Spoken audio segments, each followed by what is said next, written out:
The ceremonial quote for this meeting is "Great buildings like great mountains are the work of centuries," by Victor Hugo.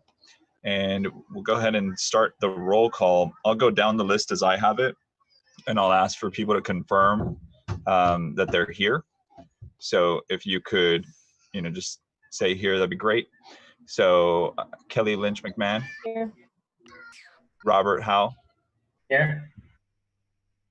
And always take the opportunity to correct any mispronunciations that I have. Oh, it seems like the list is moving. So Sharon Coco. Here. Brian Kilgore. Here. Judy Nye. Here. Michelle Hartman Gruber. Here. Andrew Law.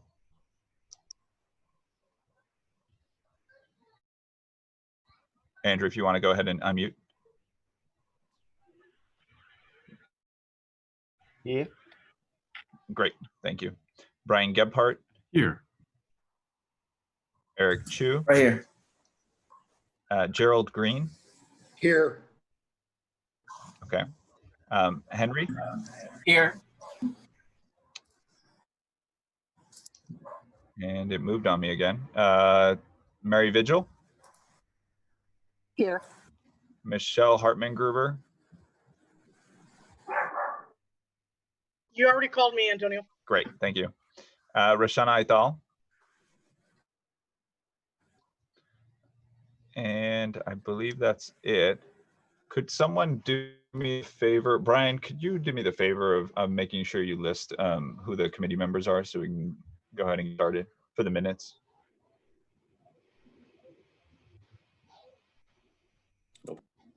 Oh, yeah, Brian Kilgore. Sorry, I was looking at Brian Gebhardt, but yes, thank you, Brian.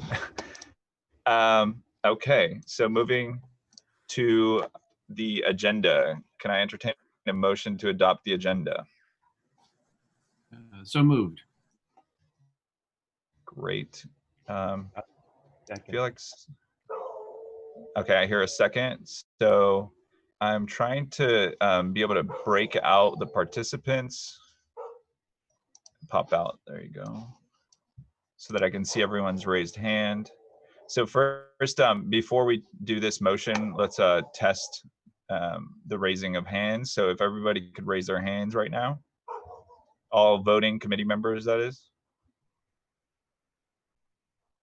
If Akshaya, Andrew, Brian Gebhardt, Mary Vigil, Michelle, and Sharon could also raise their hands. I mean, virtually on the, as part of the Zoom features. I've forgotten where that button was. It's bears to say. No worries. So on the bottom, no, that's thumbs up. I have the participants on the far right.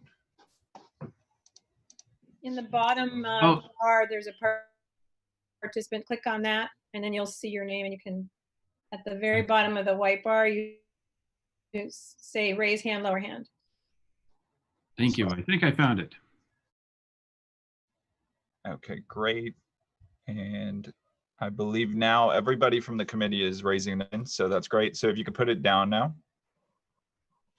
So go ahead and lower your hands.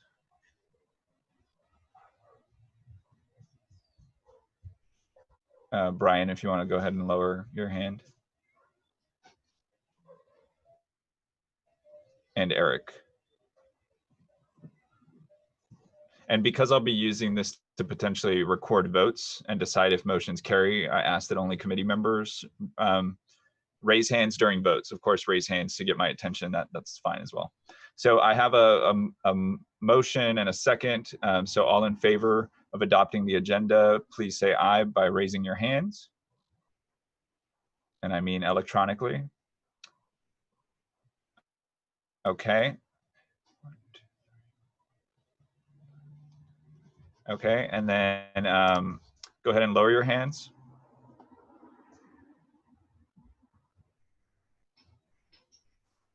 Any opposed? Okay, so the ayes have it, and we'll adopt the agenda as is. Now we can move to the approval of the minutes and notes. They were attached as an exhibit to the agenda. So I'll entertain a motion.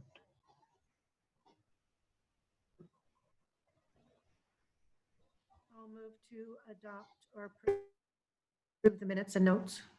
I Thank you. second. Thank you. So that is Sharon making the motion, seconded by, I believe, Judy and I, correct? So the motion is to adopt the minutes as written. All in favor, please raise your hands.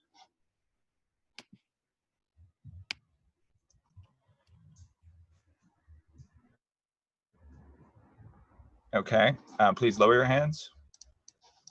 All opposed? Great, so the ayes have it, and we will adopt the minutes as written.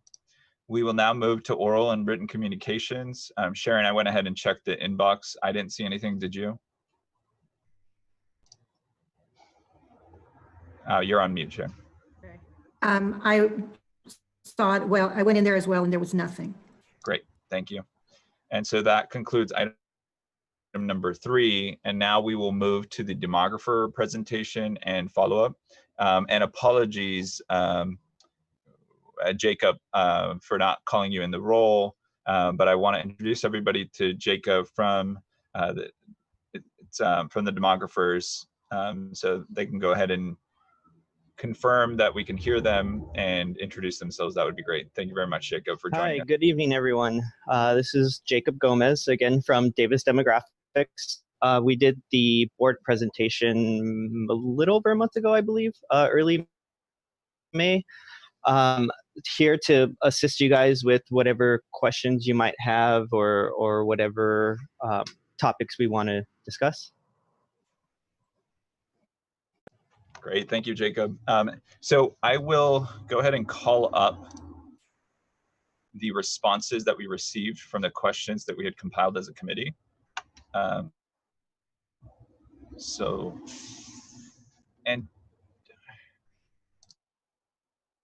so Diane is still having issues logging in.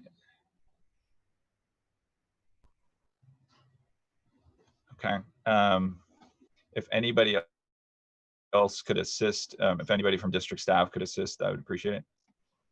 It seems like she is getting in and out. Okay, so let me pull up that screen.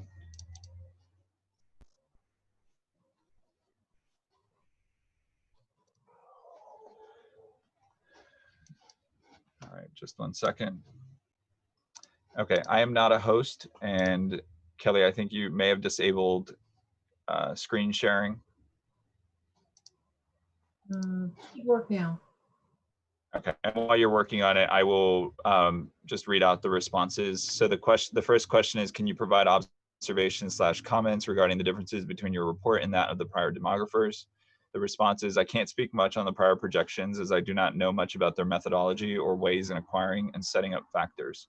More than happy to go into detail on our numbers, but I can't compare them to another demographer. Number 2, what is a good capture rate for a peer district? Have you identified specific factors contributing to the loss of students in junior high, but they're returning in high school? The response is, typical capture rate is about 75% district-wide. We did not identify why it is happening. The capture rates are meant to, quote unquote, paint the picture of what is happening for the district. Item number 3, what is the reasoning in presenting K through 6 numbers given our transition to a middle school model? With the dropping birth capacity, shortfalls will be pronounced if reported for K through 5. See page 24 of the report.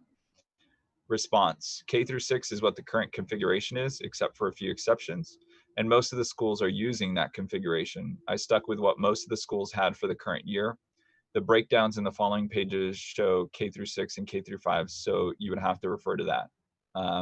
Sub question A, on page 24 of the K through 6 residential projection map, why did you use fall 19 to fall 24 and not go until fall 2026? Response, due to the size limitations of the map, I tried to pick a middle ground for the projection labeled dates.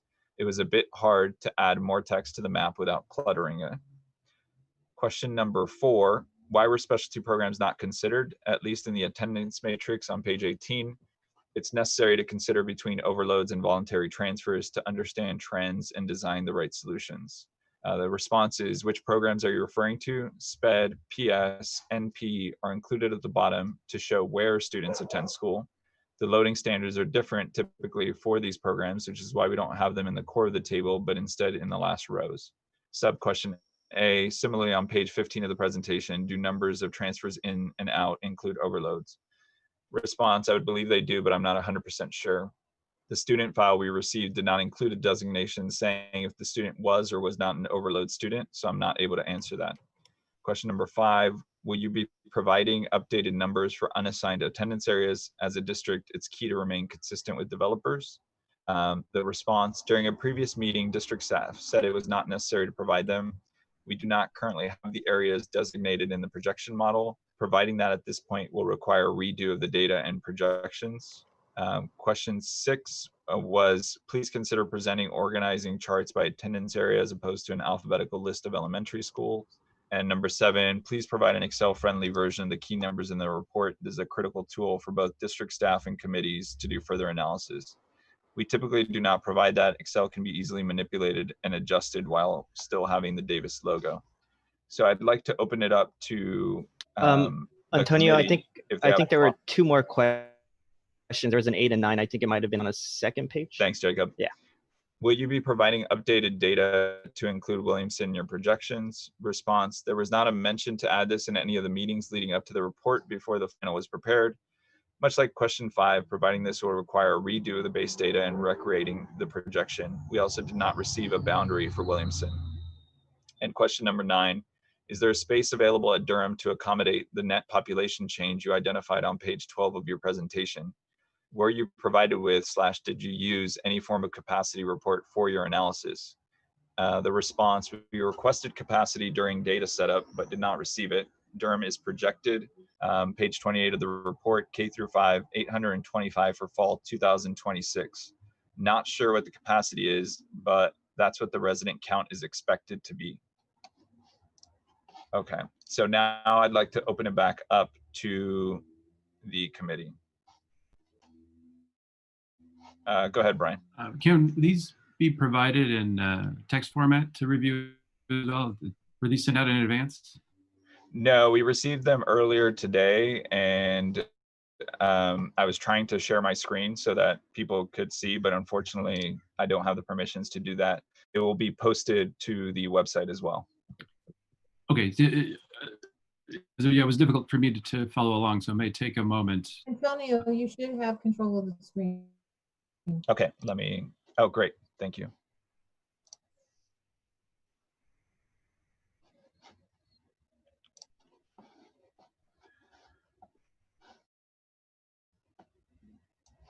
So,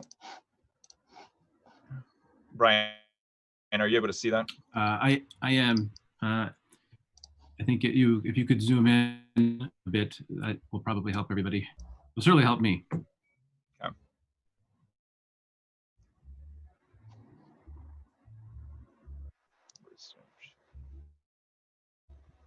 And I guess apologies, I missed question 9.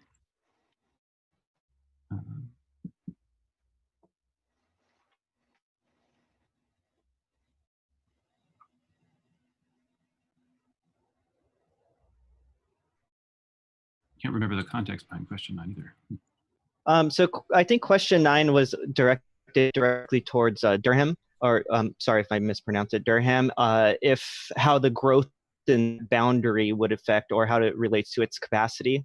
And that was one thing that we did request was capacity numbers, but we did not end up getting them. But you know, our projected resident total for Durham is in 2026 about 825. So depending on what that capacity would be, again, I'm not too sure what that number is, but that's where the expected resident population is expected to be at about 8. One more, my question was, I was trying to remember the context behind that conversation. I guess I need a moment to refer back to page 12.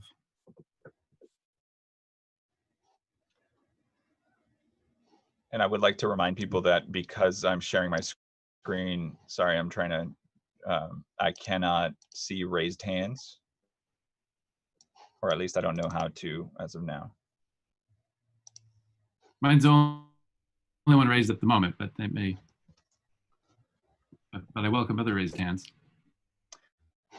So while you're reviewing that question, Brian, I had a follow-up question to Jacob. Jacob, when would the next report, or per the engagement letter that you drafted with the district, when would the next report be drafted? Is it, or be prepared? Would it be the next year? That's typically when it's done. However, I don't know what's coming up next. Our contract was a 1-year contract, and after every 1 year, we do submit a renewal. So that's kind of in the hands of the district from there. But currently, it's a 1-year contract, and the end of June is when the contracts typically expire. Got it. And following up on that, I know districts aren't awash in cash, but have you received any requests from other clients to do a potential follow-up before the cadence of this year due to the pandemic? No, not as far as my clients. And from what I know, most of the other project managers' clients, there has not been. I think everyone's still in that same state where who knows what can really happen, and they're kind of waiting for that next wave of enrollment to really monitor what's going on. But yeah, as of now, there's been no push to rerun projections based off of what's currently going on. Because if you remember either reading through the report or the presentation, we pick a capture date, a set capture date on when the report or when these projections are estimated to happen, if you will. And that capture date is that early October timeframe, the state reporting date for student enrollment. So we keep it similar to that. So it's basically an October to an October projection. Okay, thank you. So I didn't understand one of the questions having to do with Excel data and the response. Yeah, Brian, if you want to jump in, but I would just say that the request is, so the subcommittee prepared a report and we were going to feed in new demographic numbers. That's part of the reason why that process has been delayed. We wanted to update the numbers from what we had received prior.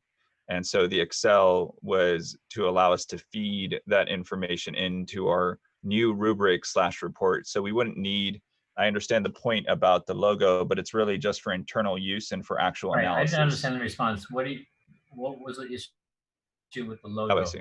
Go ahead, Jacob. Oh, so we typically don't send the Excel versions of our numbers, because then you can go in and manipulate or other districts or other people. I'm not saying Fremont directly, but other districts can go in, and it has happened once in the past to where our logo stayed on that Excel document or stayed in that format with our logo, and numbers were altered and updated and changed to represent that, hey, this is what Davis sent us, when in fact that wasn't the original numbers from us. So you mean the logo is on the sheet? The name, not necessarily the logo. I meant, our name is tagged to that. I mean, can you just remove that name? I mean, you would create the Excel spreadsheet, right? I mean, I'm not sure how the name's attached, but could you remove your name from the spreadsheet? Again, that's something we typically don't provide in Excel format. I know the district, I'm not too sure who it was. Maybe you can reach out to Marcus. They did have that, which had a copy of our numbers compared to, I don't remember what they had it compared to, but they had our numbers in Excel format. Maybe that's another option. I did review this with the company president and the vice president, talked to them about sending this, and as of now, yeah, the answer was we're going to hold off on sending that. We can't send that at this time. How did the district staff get the numbers in Excel format? I'm not too sure. I don't know if they inputted them themselves, but when they showed me theirs, they had Davis numbers, and I think it was the other projection numbers, cooperative strategies, if I'm not mistaken. They're doing exactly what I was just starting to do before this meeting. I would just say that oftentimes for vendors to provide an electronic format, that can be a business point, and that's reflected in an engagement letter for this and other reasons. So it may be, up to the board to potentially add that to a future engagement letter to facilitate this kind of analysis, especially given the need to renew a contract.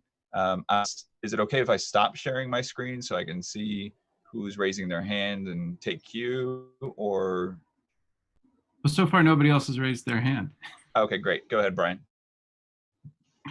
And I guess my next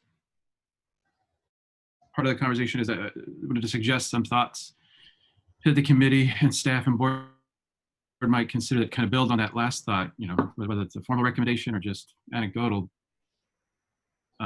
input. But I think, yes, having electronic versions of the numbers is crucial to being able to evaluate and slice and dice the numbers different ways. So for example, to take the charts in that question number 3 around looking at things K through 5, since that is where our district will be for long-term facilities planning, we should have the numbers broken down that way. And the situation looks remarkably different across the district when you do that. So having the numbers in a format that can be processed and analyzed is one item. I think really focusing on the new grade span configurations that we're going to have in future reports, I think is critical. Certainly for the long-term portion of the report, for the staffing analysis portion of the report, that could be more debatable.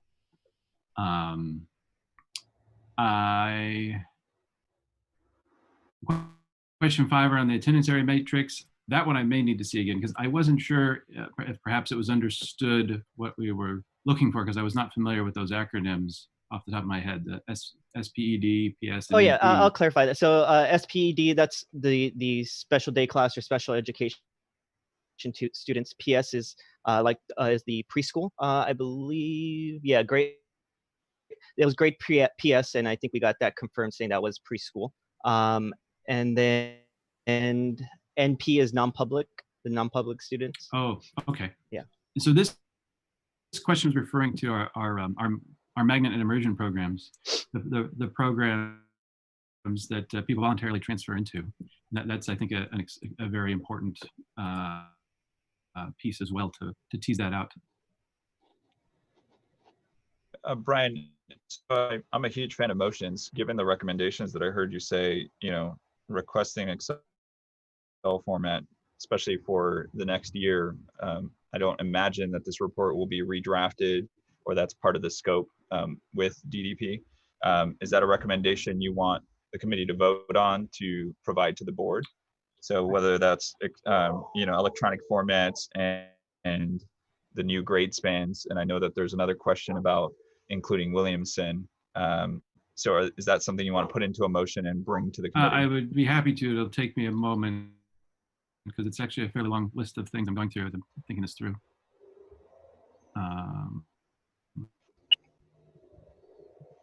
So if there are other questions, there's 1 or 2 other questions, please go ahead as I.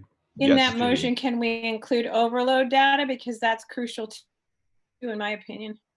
Yeah, and so this would be, so number 1, there's no motion on the table. So if you want to make it while Brian is thinking, I would include it in the that, same motion because it's actually asking for more information all the way around. Before we move forward with overload data, what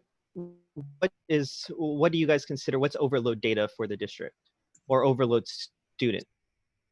Students that are not at their home schools because there's no space available, because if you have to make decisions based on that, we have to know where the students belong. Okay, yeah, so that was not something that was even included in our original raw data of the student file, so we didn't know. So there's typically tags on each field of the student, which says, you know, one might have, you know, their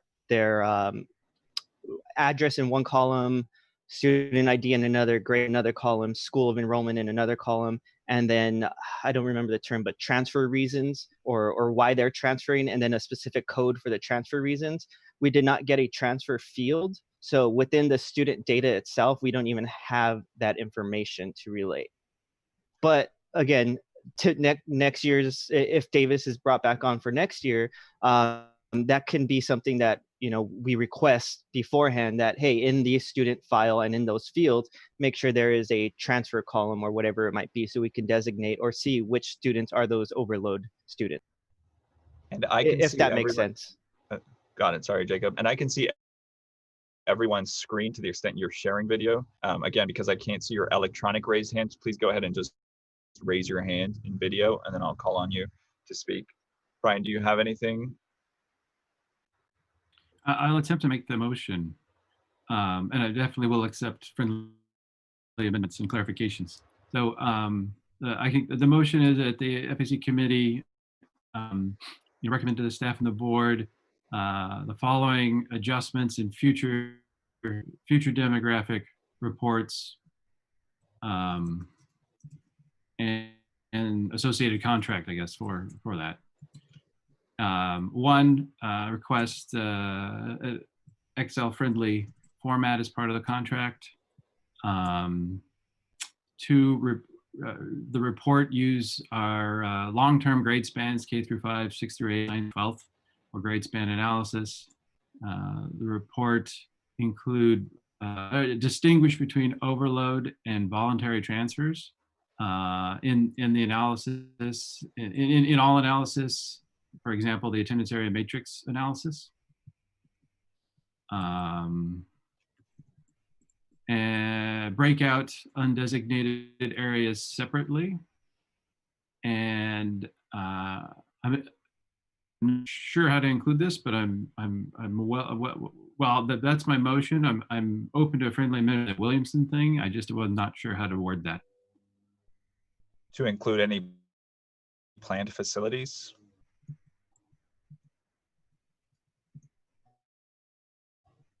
I think one of the challenges that Jacob brought up is that, the official attendance area boundary for those planned facilities yet. How do you do that? So that I could see that not being specific enough to be clearly acted on. And actually, sorry, I spoke out of turn. So let me hear a second, and then let's go to amendments. So do I have a second? You can go ahead and raise your hand. I meant like physically, if there is a second. Great. Okay, so we have 2 seconds. So the motion is made by Brian and seconded by Judy that we recommend to staff and the board that the following adjustments be made in a demographer's report and associated contract, an Excel-friendly format, that the report reflect long-term grade spans, that there be a distinction between overload and voluntary transfers, and that there be a breakout of undesignated areas. So seeing no one raise their hand to either amend or to debate, I'd like to put this question to the committee. All in favor, please. Okay, I'm gonna stop sharing screen for at least this time. You can go ahead and raise your hands electronically if you're in favor.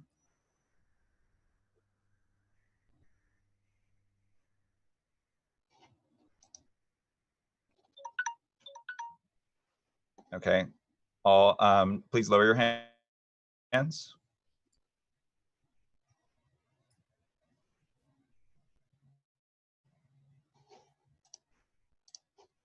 Roshana, if you want to lower your hand. All opposed? Okay, so that carries unanimously.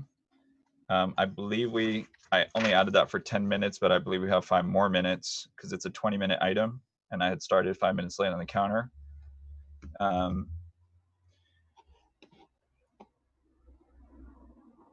ahead, Brian. I'm trying to think about the best way to use this next 5 minutes. So how do we leverage these current demographics to inform our future work? I think, well, there's a lot of complexity there. I think first, obviously, a big complexity, which I know, I think in our previous meeting, even the board members talked to, is fall could look very different for demographics. So, but I guess I would propose that perhaps our subcommittee take a pass using these numbers to at least help us refine how we're going to analyze the numbers. But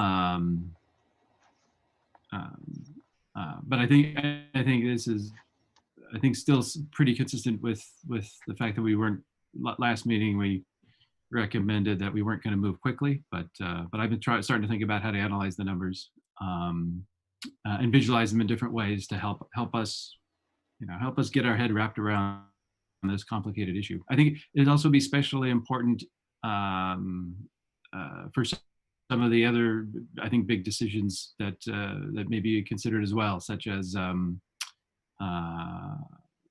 finding a location for the immersion programs. So,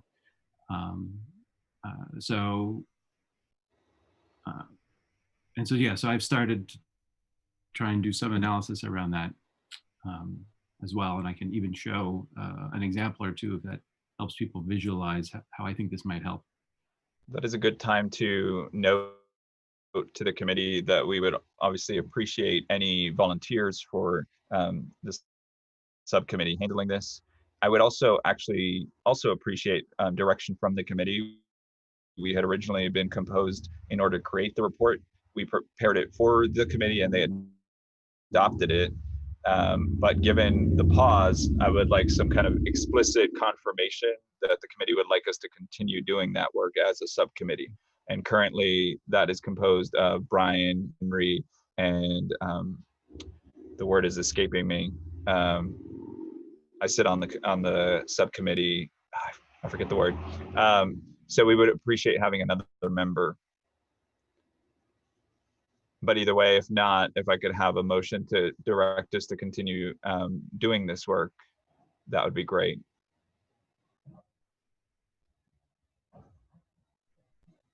I will make a motion that the subcommittee continue doing the work. It was very helpful the last time for me. Thank you. Do I have a second?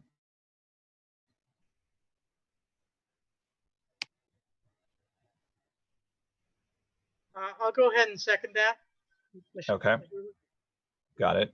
All right. So seeing no one raise their hands for debate or amendment, I'll move to put the question to the committee. All in favor of having the subcommittee continue to do the work to update the report as needed based on new demographic numbers? Oh, okay, you guys got ahead of me. All in favor, please say aye or raise your hands. All right, thank you. You can put your hands down. All opposed? All right, great.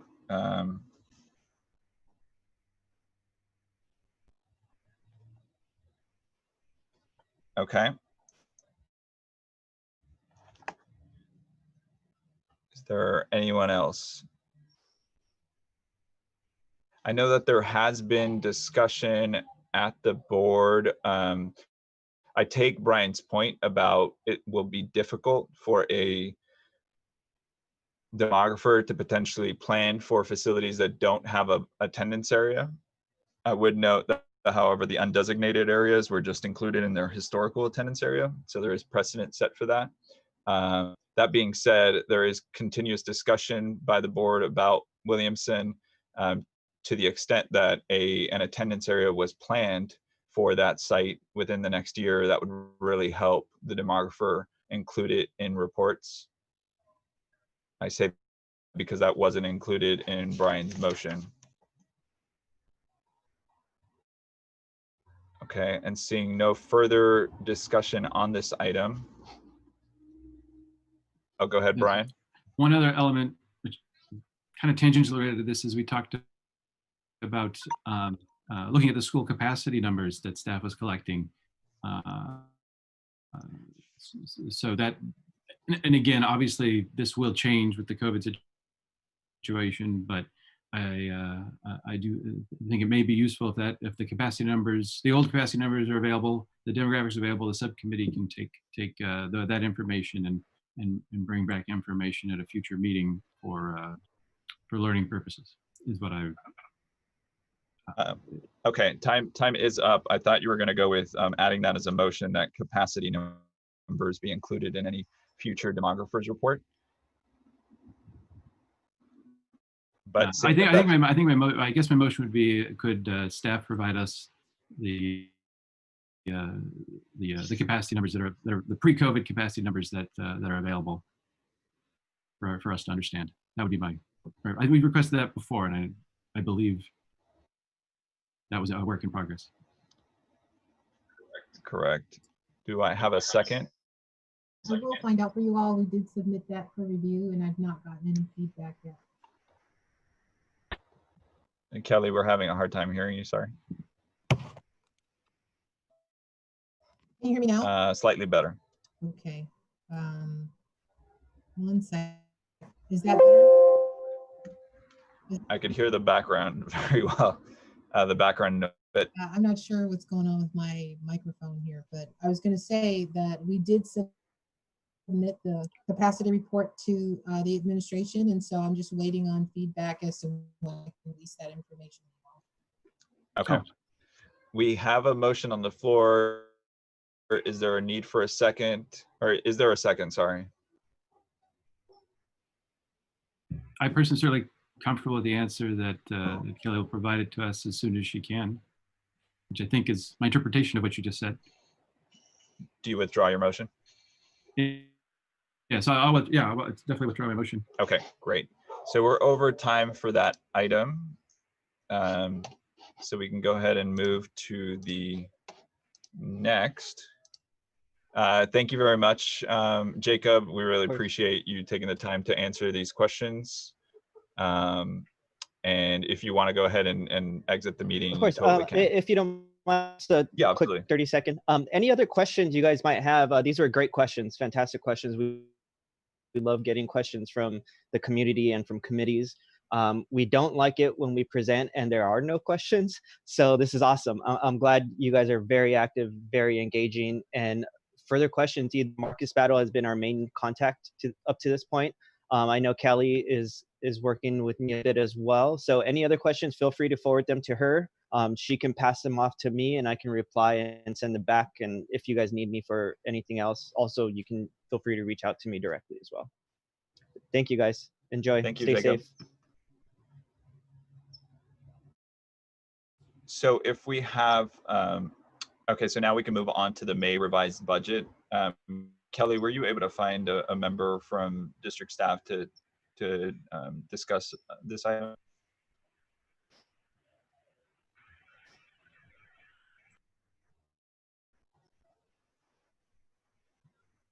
Kelly, you're on mute.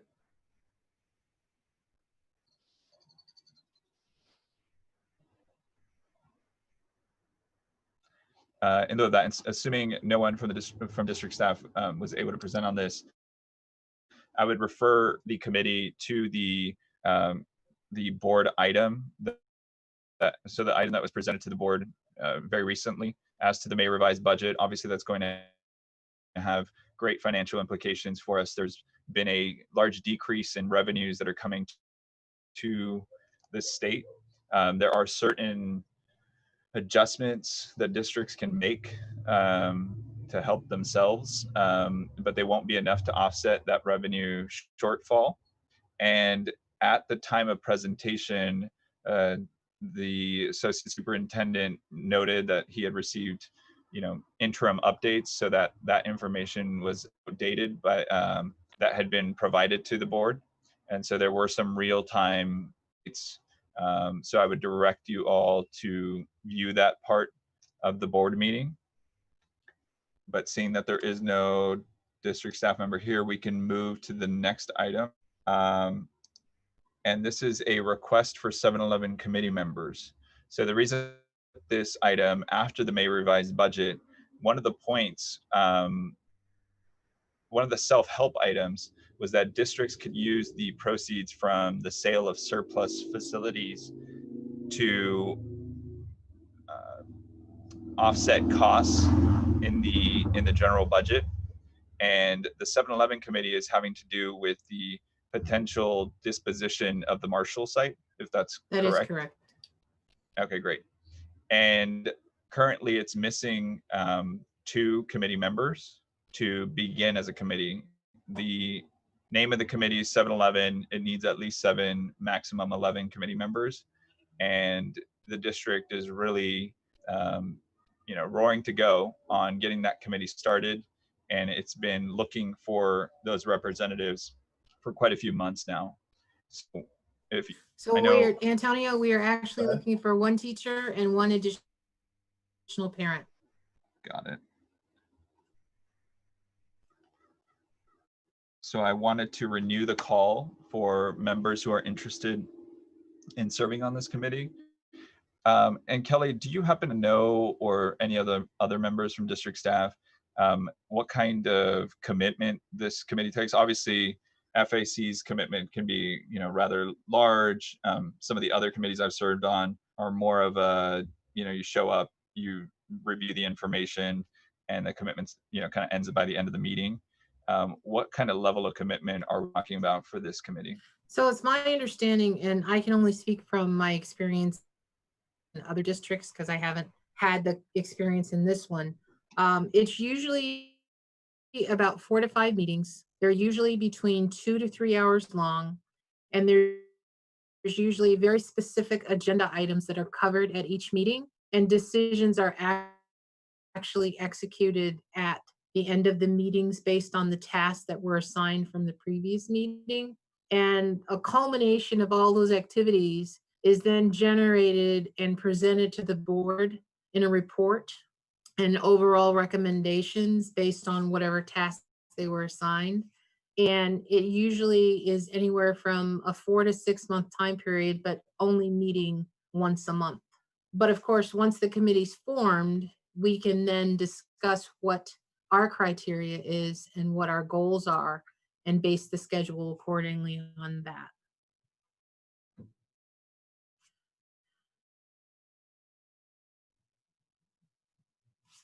Apologies, I was muted. I see Trustee Crosby in line.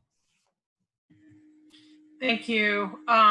Yeah, in comparison with the facilities committee, I would imagine that this committee the time commitment would be significantly less.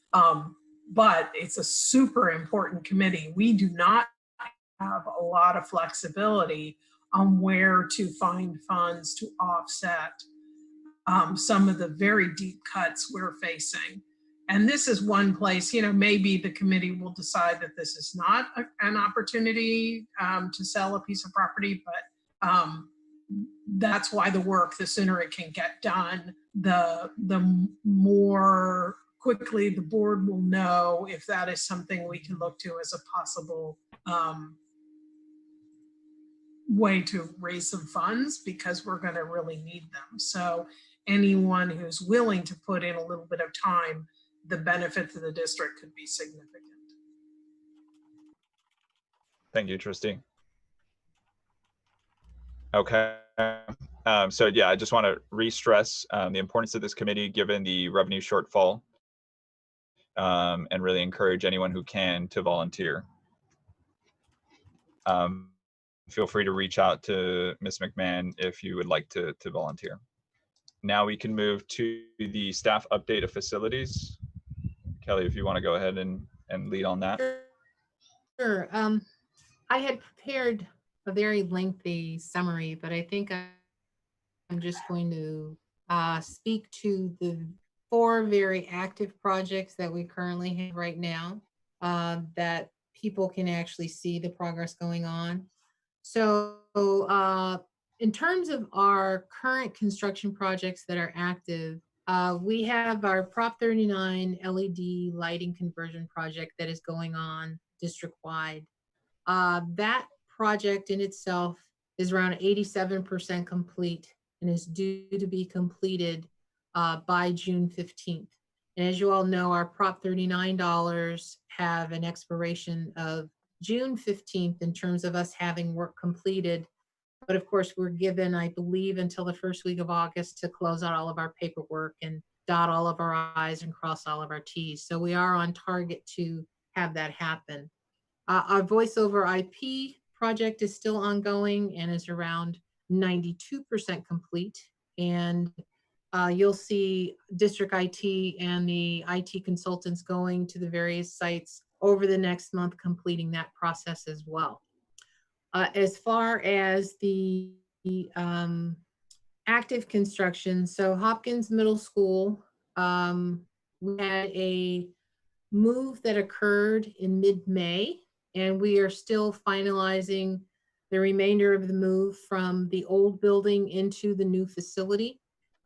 We still have not taken substantial possession of that building from the contractor, so it is not necessarily open for staff to go and unpack their rooms and kind of get set up for fall. But that is anticipated to be 100% complete by the end of July, so that at the beginning of August, staff and administrators can get back in and kind of get set up for the fall school year. There was lots of furniture. We had a I won't even call it a hiccup, but a transition mid move where we had, I believe, 6 principals come on site, and all of the furniture that was to be discarded, they were able to salvage and relocate to their campuses for reuse. So we had about 26 classrooms, and I believe about 15 classrooms worth of furniture, tables and chairs was moved and put on other campuses for reuse. And we are going to be discarding the old furniture at the other campuses that is no longer useful or is damaged or broken. That actually will be coming to the board next month as an action item for us to implement a surplus policy so that we can dispose of those resources appropriately as we're required as a public agency. Demolition is occurring of the old facility during the summer, and the playfields and modernization are ongoing throughout the summer. The water and gas have been interrupted at Hirsch and at Hopkins due to the demolition and the abatement work that is ongoing. Hirsch will have restored services by the end of the week. And we're working with them to address whatever their needs and concerns are while this is ongoing. American High School, we had a small fire that occurred mid-May. Fortunately, it was a very small fire contained in a room that did not have any supplies or materials in it. They determined it was just a fluke. They couldn't determine where the fire source was, but there was no major damage that was done. Fire department was called. They put out the fire with a garden hose. They didn't even need to use their hoses from the truck. Major smoke damage was noted, and of course, no one was hurt, which was really, really good. Contractor has since repaired the minor damage that did occur, and they're continuing with their HVAC and boiler work at that site. And I believe the old boiler has since been fully decommissioned, and the new boiler is up and running and being tested right now. Let's see, on Thornton this week, we had block construction mobilize. They are beginning site demolition and field mobilization for the playfields this month, and they will be working throughout the summer, doing site utility work and preparing the site for the rest of the modernization and prepping for interim housing changes in preparing for fall to move some of the classrooms into portables and bring new portables on site to accommodate the work that needs to be done. So let's see. That's about all. We've been coordinating with all of the principals at each of the sites to make sure that we're addressing any social distancing or sanitation issues that that they've discussed. And so far so good. We haven't had many additional notings of vandalisms or break-ins this week that I'm aware of. I know that you all did ask me to get a report, and I did receive that earlier today from maintenance and operations, so I will go ahead and forward that spreadsheet to you all. There's a total of 87 incidents that have occurred since March 13th up through yesterday.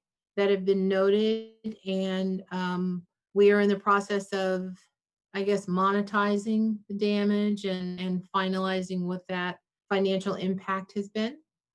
And I think all of our other projects are in design development right now. So, and that's all I have to report. I don't want to go over my time. Thank you. We have 4 minutes left. Does anybody have any questions? Trustee Crosby, your hand is up. Was that from the last item? Okay. Brian? You're on mute. Thank you. Any trend on the vandalisms?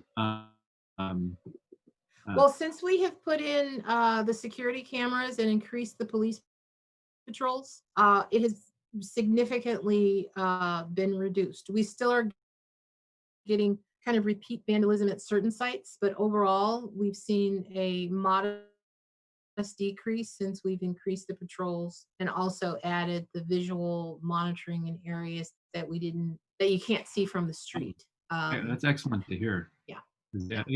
87, you said earlier the trend was alarming, that this is much higher than pre-shelter in place. Oh, absolutely. I think pre-shelter in place, we might have had 5 in like a year's time. Wow. And then just another, what was the other question? That's exciting about all the construction. I was wondering, any particular risks or delay concerns? I know DSA is always a concern. Any news on that front? We are currently waiting on reviews for Centerville, Hopkins. I'm drawing a blank. So many things running through my mind. Yes, we are anticipating delays from DSA, and I have not had an opportunity to formulate what the full impact of that will be. And so I can report back to you all on that once we have all of the information. No, I appreciate that, because there's so much uncertainty. So, and even just your sense of how things are going is I find very helpful. So thank you. Oh, you're welcome. Kelly, as a follow-up, I must be misremembering, but I thought originally when the number of vandalism incidents were reported, it was in the 80s figure. So I'm surprised to hear that it's 87 as from March 13th through yesterday. Yes. So was there just a marked decrease since the last time they were reported, or is the beginning date move forward and that's why we're not counting many others? That I can't answer because I don't know when M&O had actually started documenting the incidents, but I know that on the spreadsheet that I was given, that was the first date that they had documented that they were monitoring that type of activity. There are other instances, but they were like December and January. And I don't know that they were necessarily considering that in the shutdown or shelter in place period of time, but I can ask the question and get back to you, because that is something that we want to look at holistically district-wide and determine, what measures we need to implement to make sure the facilities are secured and not prone to being vandalized or broken into. Got it. And my second question is, I just wanted clarification. Is it a motion sensor or a security camera that we installed that we have several motion sensors that are wireless that flip the lights on when motion occurs. And in some areas where we've had repeated vandalism break-ins, we actually do have a security camera that has been installed. So our security company has been working with us really well to make sure that we have sufficient coverage to address our hotspots. Kelly, Michelle, what I want to add on it, I heard that from Nick. Actually, they are both. What I mean, they're both is a lot of the security camera, they are not going to record all the time, but they build in motion sensor so that when there's a suspicious motion, they will start taking videos. Thank you. I need an extension. So I wanted to take Michelle's question because we run out of time, and she hasn't spoken, and now I see Roshana is in the queue. So Michelle, if you want to go ahead and make a motion to extend this discussion by some period of time, please do so. Okay, if we could, I move that we extend this discussion for 5 minutes. Do I have a second? Second it. Okay, great. Please put all hands down. All in favor, please raise your hands. All right, hands down. All opposed? Maybe one opposed. So the ayes have it. Go ahead, Michelle. I'll restart the timer. Okay, I have just a follow-up, Kelly. You said in your spreadsheet, because Antonio, the 80 number seems the same number as our meeting at the beginning of the month. On the spreadsheet that you received, when was the last recorded vandalism? That's all I'd like to know. I believe it was last Friday. Okay, and still coming up with, we've had vandalism since the last time we like the same numbers they're dealing with. That's what I was asking. We lost you for a second. If you want to repeat that last sentence, Michelle. I'm sorry. It just seems that when we met in the beginning of the month, we had the same number, but we're still adding on vandalism things. And so that's my concern, is what is our beginning end date? And as I said, I can ask maintenance and operations because they're the ones that are tracking those instances, because they're the ones that are called immediately, and I can find out what and how they are documenting that.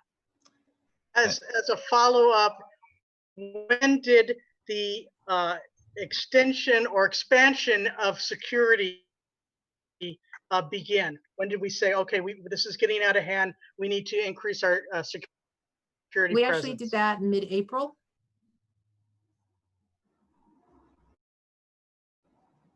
I can get the exact date for you. I don't have that detailed information, but it was mid-April. Just looking at, did we see, because of the security, did it, was that a huge detriment? Because certainly we're not going after anyone, but is that where we actually saw the turn down of vandalism, or did it stay the same and we're just paying someone to go out there and walk around? That's fine.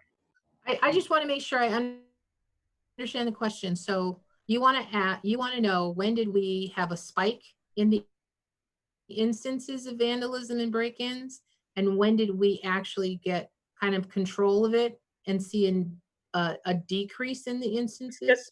Did I get that right? I'm trying to see if there's an actual correlation from the increase in security to a downtrend in vandalism. Is the security working? Oh, absolutely. Absolutely. I know, was it, and I don't have my notes in front of me, but I know that one of our schools that was hit prior to us having the increased security patrols, it was one of the schools where they cleaned out all of the Chromebooks, and it was, a window that wasn't necessarily seen from the street, and a door that wasn't accessible from, a visual drive-by. But now that we have the security patrols as well as the Fremont Police Department supporting them, they actually now kind of go inside the campuses and kind of do a patrol to make sure that, there's no broken windows, no doors ajar, those kinds of things. So yes, it does definitely make a difference. Thank you. And I'd like to move to Roshana. So I'm sorry if this has been asked before. I don't exactly fully recall, but a lot of my peers were expressing like a bit of concern with the fact that the cameras and the motion sensors. So a lot of people were wondering, like, in the event that we do return to school in the fall, how long they would stay up. Well, the motion sensors are just motion sensors to turn lights on. So it's not that they're recording anybody doing anything. It's just like if at your house, if you have a side of your house with that's dark, you have a light. If you walk in a certain direction, the light will come on. Same kind of thing is happening on the campuses now. So those will not be removed and they will become permanent.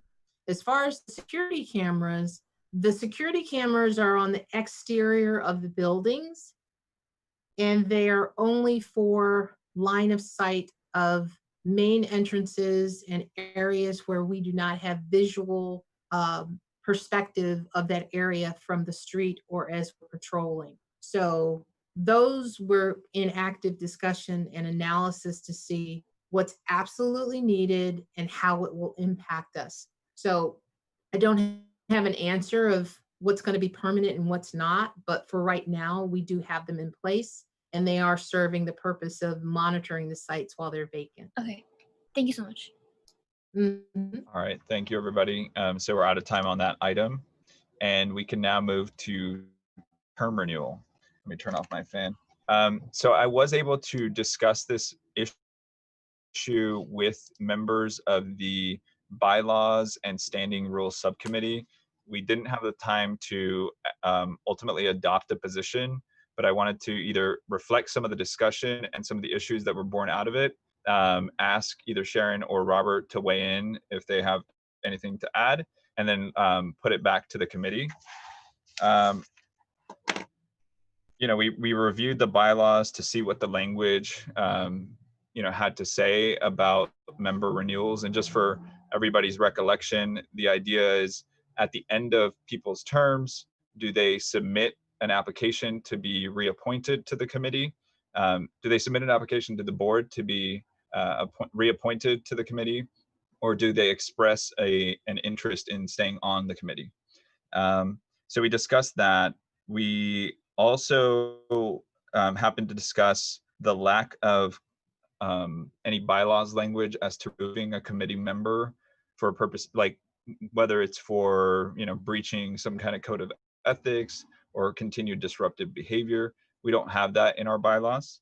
And then I didn't have a chance to discuss this with the subcommittee, but if you go to the item that Liz prepared for us at the last meeting, it's on the committee page, the committee webpage. You'll see that most people's members' terms all end on different dates. So this is something that I would want to bring, you know, for the committee to discuss. When we talk about a 2-year or 3-year term, should all of those terms end on the same date, similar to how officers' terms end, or should they be 2 years as of the date of appointment? And so to the extent we are looking to have the board reappoint committee members, they will be getting, you know, a whole host or a whole number of applications throughout the year. So it won't be like, say, one time in June for a vacancy of, let's say, 8 seats, and then you know, again in the next June for another 8 seats. So that's an item that I'd like us to discuss. Going back to the original point about the bylaws language, we didn't see language in the bylaws that required it, but we did discuss that it is custom and it's customary practice for committee members to reapply for membership on a committee. The board typically does this. I looked through a list of committees. For example, our bylaws tend to be modeled after the CBOCs, and the CBOC does have committee members reapply. On the other hand, the Financial Advisory Committee, which some of us, you know, happen to be members of, this is a historic committee. I did see an instance in 2015 where members who had their terms end simply expressed interest to stay on the committee. But seeing that there was, but nonetheless, it seemed like the consensus from the subcommittee was that committee members at the end of their term would simply reapply to the board to be reappointed to the committee. So I wanted to put this out to the committee. Again, it wasn't a formal position, but I think it was generally the consensus. And then if Sharon or Robert want to add anything, feel free to go ahead and jump in. I'm not sure. I don't have anything to add, but I I do think that we kind of came to consensus that historically, what I have seen prior to retiring and working for the district was that when members of a committee, when their term was over, they would, if they wanted to continue, would submit an application. It would go to the board on a slate to be voted on. And I can't recall a time when someone was not reappointed. It's not like there's, you know, pick 4 out of 20. We're not that lucky, but it is a process that's been followed. I don't know that there would ever be, I mean, maybe the board, like you said, we don't have anything that says how to eliminate a person who might be disruptive. Maybe I'm a disruptive representative, and over time, 2 years, that word has gone out, but now I want to reapply. Maybe the board would say, no, we'll pick these other 4 people, not, you know, not pick her. So it is their prerogative. It's their committee. They do the appointment. So I don't have a problem with people filling out the application again and sending it in and having the board appoint members to their committee. So. Robert, do you want to weigh in? Yeah, I would. I'm on another committee also, and we do that process, except that as Antonio kind of alluded to, we have all the terms end on the same time. They all end on the same month, so that there's one set of applications to the board. And if there is an interim vacancy, then someone will, I mean, it's kind of like Congress, someone is appointed to the rest of that term. And I think changing the terms for people who have come on at a certain time, making them all June 30th or June 1st, and then the applications can go to the board during that month. So they start out fresh again in August or September, whenever the first meeting is. And there's not a lag period, if that makes any sense. I mean, we have 1, 2, 3, 4 that end between now and October of 2020. So if those terms ended, even if we compromise and say they ended in August this time around, and people reapply, that would be 4 members that would have to reapply if they so choose in August. We'll have 3 vacancies that we need to recruit for as well. Michelle, if you wanted to weigh in, and just one point, this pertains to the community members and parents, not necessarily the representatives, because I know those are selected differently. Go ahead, Michelle. That's exactly what I was going to bring up, is that just to clarify, it's the community members and not the union members or bargaining agent members. Thank you. Right. So Sharon and Robert, do either of you want to make a motion so that we have committee consensus on it, or at least on that point? On the point of consolidating the ending term? Well, no, Or first on reappointment, going to the board. And then second, yeah, we need to discuss, I think we have around 3 or 4 minutes about whether or not, how we should read a 2-year term, what that should mean, so that if we're going to go with reappointment, that the board doesn't have to deal with reappointments throughout the year. Robert, do you have a motion? Yeah, sure. I'll make a motion that that members who want to reapply for the or want to stay in the committee should reapply, fill out another application to the board. Do I have a second? I'll second that and ask for a clarification. Can we just put this into our standing rules for this? Yeah. So one suggestion I was going to make, if we run out of time, is like either to direct the subcommittee to come up with a proposal on this or other items. The motion for this would just be, to make it part of our standing rules. We're adding it to our bylaws. It's not language that exists currently in our bylaws. So it would just be a standing rule. Yeah, just a logistic question, but yes, I second. Great. Is there any other debate or amendment? So the motion as it stands is that we would be adding to our standing rules that any members who are interested in continuing on the committee, and this is the non-bargaining representatives. Actually, that point wasn't made. Robert, is that implied? Yes, that should be implied. Okay. Community members. Right. So the non-bargaining representatives, so the community members or parents, to the extent they wish to stay on the committee, should reapply to the board for their reappointment. Is that accurate enough, Robert? Yes. Perfect. Okay. All in favor, please raise your hands.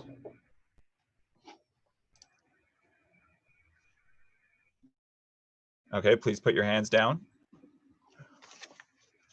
All opposed? Okay, the ayes have it. We have around 2 minutes.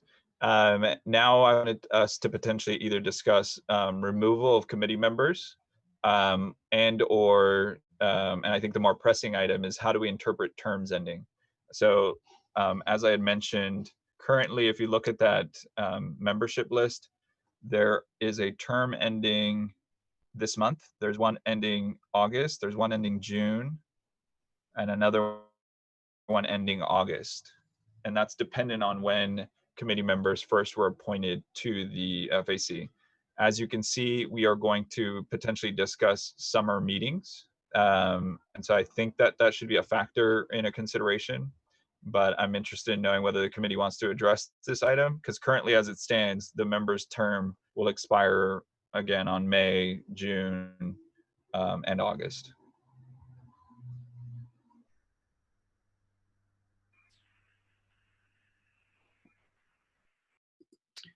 All right. I mean, on this item, I guess I'm not necessarily ready for a motion, but I propose, well, I actually propose a subcommittee come back with a proposal that also considers, you know, how the best time to get it to the board, right? Because I would hate for us to set a term of June 30 and potentially have a gap because there's because of the board calendar. Do I have a second? Wait, I have Andrew, is that a question or a comment, or because Brian just made a motion, or are you queuing up to question? Oh, it's a question to his motion? Yeah, I probably, motion it to make it like as simple as possible, so the term will end on August instead of like May or August. So I don't know if that makes sense. Okay, so you would have to amend it. So let's wait until his motion resolves, and then I'll take your point up. Okay. So do I have a second for Brian's motion and to refer the term expiration to the subcommittee? Do I have a second? That's fine. Oh. Michelle, is that a second? Yeah, I'll second so that we can have discussion on this. Okay. I also, so per Robert's rules, this should immediately go to vote unless I get a motion to extend time because we're out of time. Does that make sense? We just had the motion and made it in time, but now in order to have discussion, because we're past the items allotment, I need a motion to extend the time for discussion. So moved. Okay, I hear a second. For how much time, Michelle? Yes. Second, 5 minutes. 5 minutes. And Sharon, do you still second? Yes. Okay. All in favor, please raise your hands. Okay, please lower your hands. All opposed? Okay, none. So I'm restarting the timer for 5 minutes. So the motion is on the floor. Now I can entertain either debate or amendments. Well, I guess this would be debate. If Andrew or others have another motion in mind, I'm definitely very open to what you were suggesting. All right, and so just, again, we're not governed by Robert's rules, but I am a stickler for it. I don't love friendly amendments because they don't exist, but if Andrew wants to make an amendment, it would be great. Andrew, go ahead. I'll just amend it, so make it like a motion to make it consistent to all term ends on August. And for clarification, would that be some date in August or just generally in August? And we can interpret that dependent on if there's meetings at that time. I think just in general, not end of August is fine. Okay. So we have a motion to either substitute or amend Ryan's motion so that all terms end in August. That'd be a 2-year or 3-year term as selected, and that they end in August. Judy, is that a second? Great, we have a second. And now when's the opportunity for debate? Now I'm we're just trying to. So that was an opportunity for debate. Now we have an opportunity for debate on this motion, on the substitution of that motion for of yours. Sorry, let me restart. We are now discussing whether we will substitute your motion with Andrew's. We are debating that, or we're going to call a vote and we're going to vote on whether that substitution will take place. So Michelle, if I could talk to that, since it is a replacement of my motion, I'm actually supportive of the replacement. The one change I would suggest would be to set the date end of September, because end of August is right at the beginning of school. There's a lot of stuff going on. I could see there potentially being some continuity challenges there. But so I would throw out if it was in September, that would get my support. Thank you, Michelle. I'll go with that. I'd like to move to an amendment that the date be actually the end of September, where the changeover will happen, and that way erase the original motion, which was to send it to a subcommittee. Now we just go ahead and make the date change. All right, so this is as far as amendments can go, secondary amendments. So the amendment is to modify Andrew's motion to be all terms end at the end of September. Do I have, instead of at the end of August, do I have a second for this? Brian, is that a second? I'll second. Okay, I have 2 seconds. Now we have this open for debate. I would like to remind everybody that officer terms end in September. So effectively, you would have certain committee members who are about to transition off the committee, then voting on officer elections to the extent that matters at all, before leaving the committee altogether. That's a good point. If I don't remember, it's officer terms end in September, yeah. Or they end in. Oh. We have an election on this in the September meeting. In September. Yeah, that's really the first meeting, and actually, I think there's an issue with. I mean, parents are graduating in June when their kids leave. They may not show up at a September meeting if they are graduating. That problem would apply if the end date was at the end of August as well. Yeah. It's like anything. Depends on when you have the meeting. Simple, but then you start thinking through the logistics and you find. So typically, I've seen committees start their first meeting of the year in September. I mean, my other committee is different, but we're strange. That was a different issue. So we're down to like 30 seconds, and unless someone has other comments or debate, we need to start resolving these motions in quick order. So seeing no one else in queue, I will take, so let's first deal with the amendment. The amendment is to replace the ending of the term in August to read the ending of the term should be September. All in favor of this amendment, please raise your hands.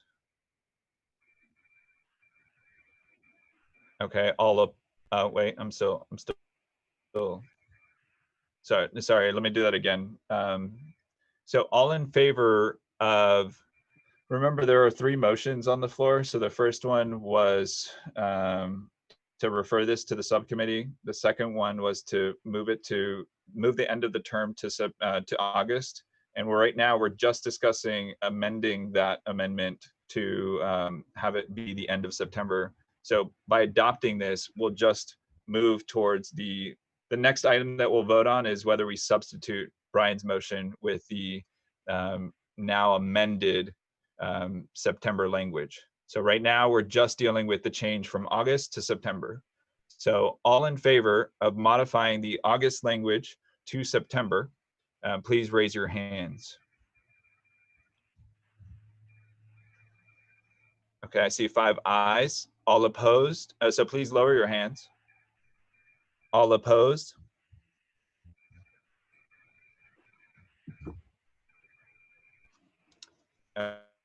Okay, so the ayes have it 5-3. So now we are voting on whether to substitute Brian's motion of referring it to subcommittee with the motion that Andrew had that was then amended to be that all members' terms end in September. So we are voting on whether or not to substitute Brian's original motion to refer to subcommittee with all members' terms end in September. Then the vote after this one will be on the actual motion itself. So all in favor of substituting Brian's motion with Andrew's amended motion, all members' terms end in September, please raise your hands. All in favor?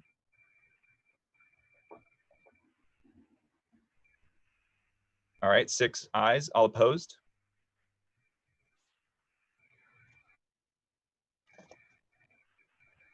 Okay, so that's 6-1 in favor. So now the only motion on the floor is whether all members' terms should end in September. And obviously this only applies to the non-bargaining representatives. We are well over time, so we have no time to debate, so we're just going to get to it. So the motion on the floor is whether all members' terms that are non-bargaining representatives should end in September.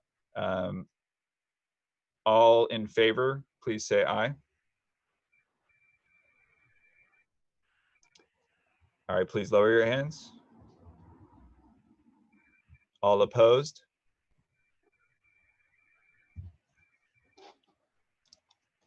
Okay, so 6-2, the ayes have it. So we will interpret a 2-year term to end in September. And at around that time, we will probably at the beginning of September, we'll push to the board to start considering reapplications. All right, now we can move to the next item of our agenda, which are immersion programs. And I wanted to pass this over to Kelly and Dr. Rocha. Thank you. Thank you, Dr. Rocha, for attending. I'm going to turn it over to her so that she can actually answer whatever questions you all had with regard to the immersion programs and whatever the latest update is. Christy, you're still on mute. Yeah. Are there any particular questions? I wasn't exactly sure what exactly this committee wanted, what information they wanted. So, yeah, sure, I could do so. So if you could kind of place us in the context of the latest direction from the board as to handling the Mandarin immersion program, specifically touching on the creation of the task force. And then my goal in agendizing this item is to have the committee discuss potentially how we want to interact with this task force, whether we either want to direct me or make a recommendation to the board, because the task force is going to be created, at least the membership will be decided upon at the next meeting. So if you could just lay out the context for specifically the MIP, and then if you could also step back and just add any further details about the Spanish immersion program. Okay.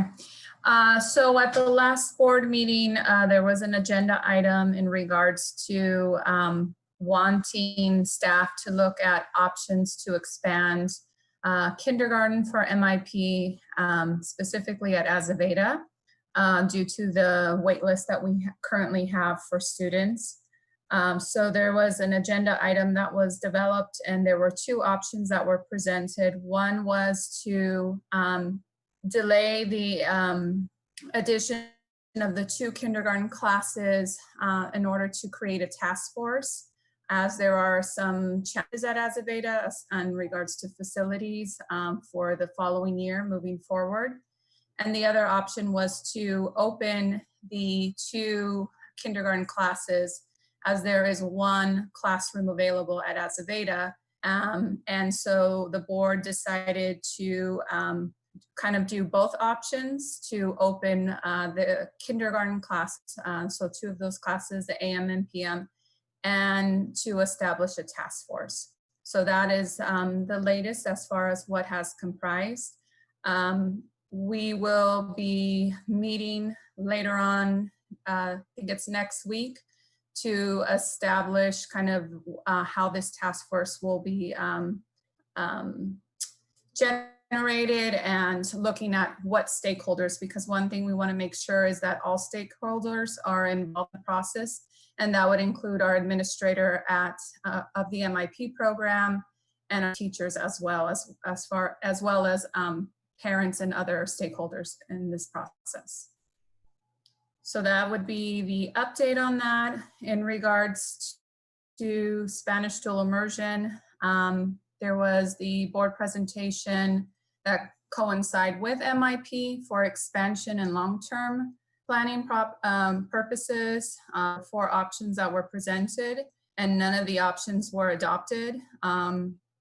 So we have been, there has not been any particular movement since then in regards to the SDI program. We were waiting for the new developer to come out with demographic data. And as been mentioned, COVID-19 and all of that has kind of transpired. Our department has really been focusing on distance learning and providing supports for our English learners. So that's kind of where we're at on that. Thank you, Dr. Rocha. And before I open it up to the committee to give us direction on kind of what I want us to grapple with as a committee, I listed out a few items. So number 1, the board has created a task force. There was a discussion about whether or not this task force would have bylaws. I don't specifically recall whether the board came to a consensus on whether bylaws would be adopted.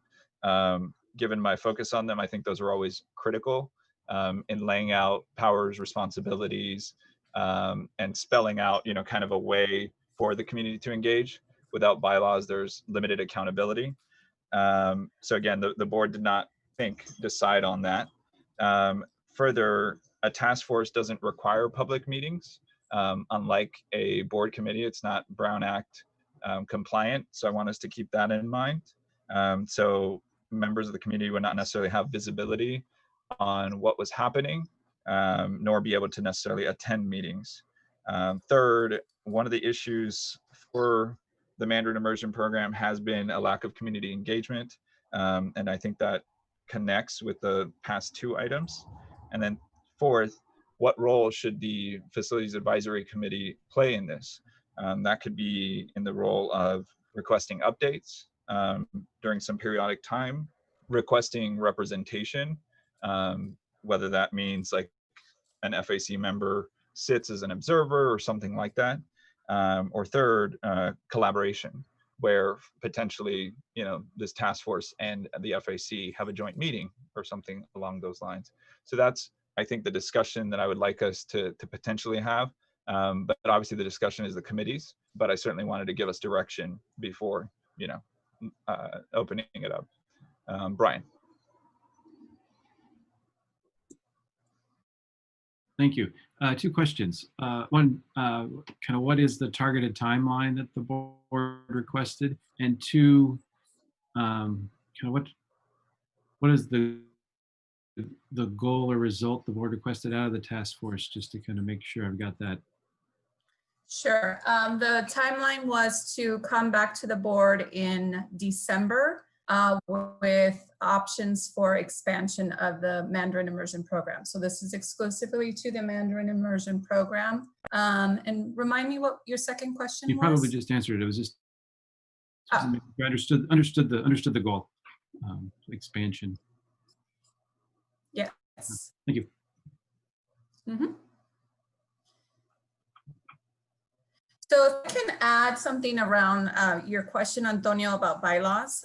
So the Spanish dual immersion has had a task force in place for 2.5 years. So the Spanish dual immersion has been looking for a way to unify the program for some time.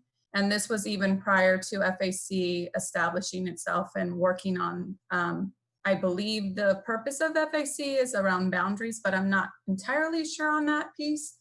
And that was not a board committee. That was something that was established in federal and state programs as a way to work with the 3 different school communities and to have representation from parents, administrators, and teachers. So I was at the board meeting. I don't recall a discussion about bylaws or anything like that.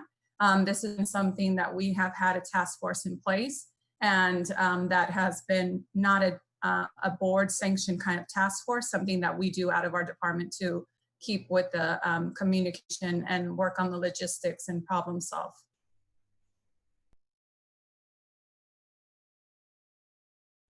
Oh, sorry, thank you. And that was specific to the Spanish dual immersion program, correct? Correct. So the thought process is when we presented this item to the task or to the board, excuse me, that we would follow the same kind of guidelines with the task force for the Mandarin immersion program. There was discussion of, I believe, Assistant Superintendent Ashmore mentioned CHIPSI is a task force that has bylaws, and then the board didn't take it up. So it seemed like an open question to me, one that wasn't resolved. But I take your point about the precedence of the SDI task force. Mm-hmm. Although the difference being that this is now board sanctioned. Mm-hmm. So I brought this to the committee because the placement of the immersion programs, kind of has a large role in the balancing of our facility use. So it's ultimately, up to the committee to determine what level of engagement we're requesting as we try to create recommendations to provide to the board. If I could add, I think it would be a great opportunity for FAC maybe members to sit on our task force for both Spanish and Mandarin immersion as we move forward.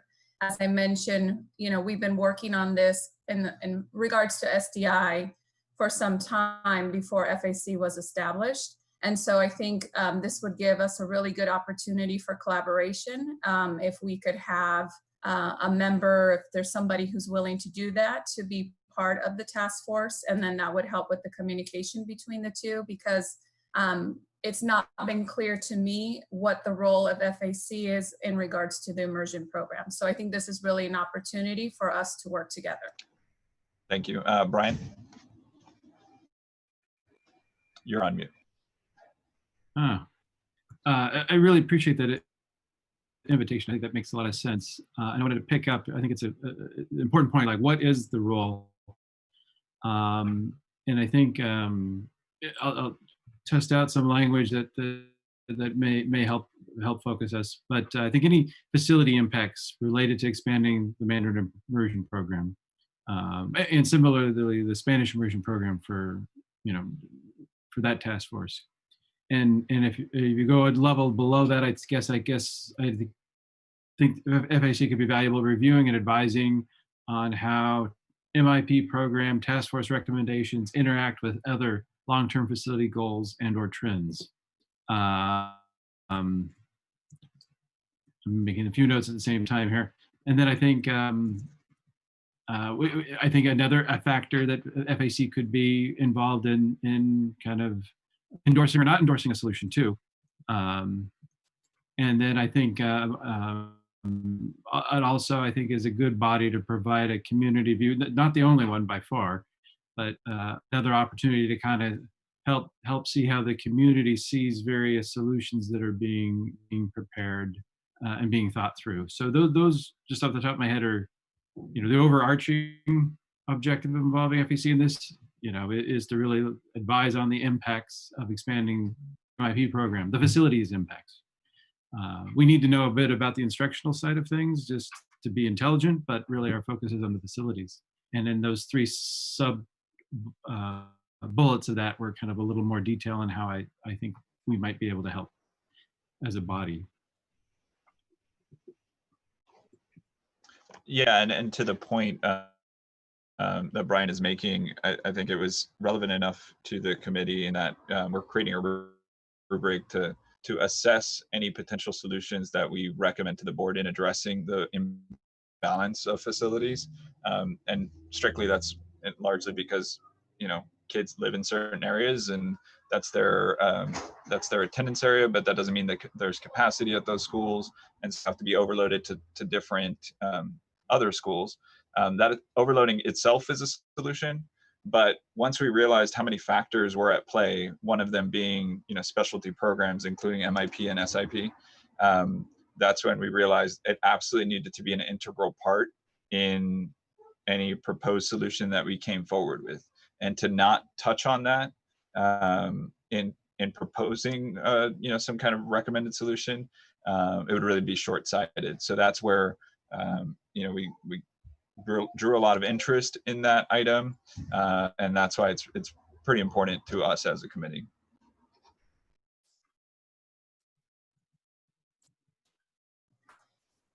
So just to share with everyone, so we do have an established SDI task force. We will be working on the MIP. I would love to have representation from FAC be a part of that task force, both task force as well, either a member or two, so that we are not working in silos, that we're working together on this, because it does have impacts.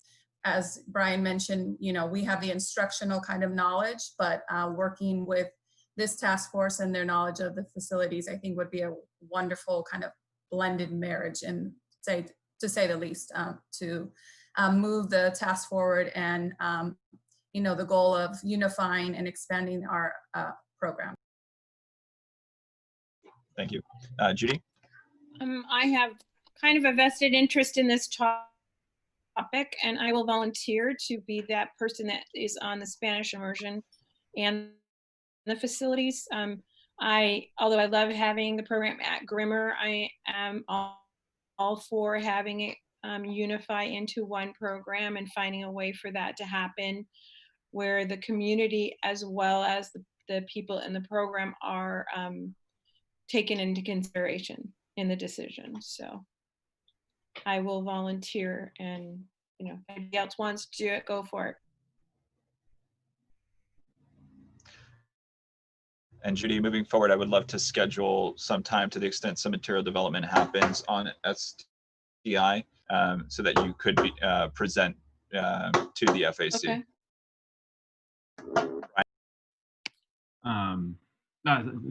Thank you, Judy. I was thinking about the logistics of how this would work, and maybe Antonio already addressed this in your last comment.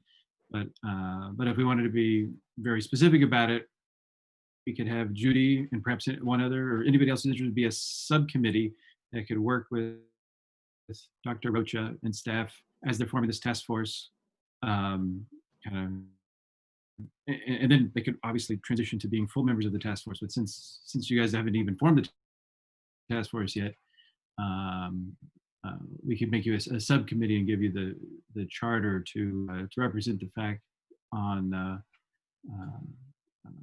proposing an interaction model and how FAC support this effort. And I guess that would kind of be a motion that Judy and welcome anybody else be a FAC subcommittee to do that.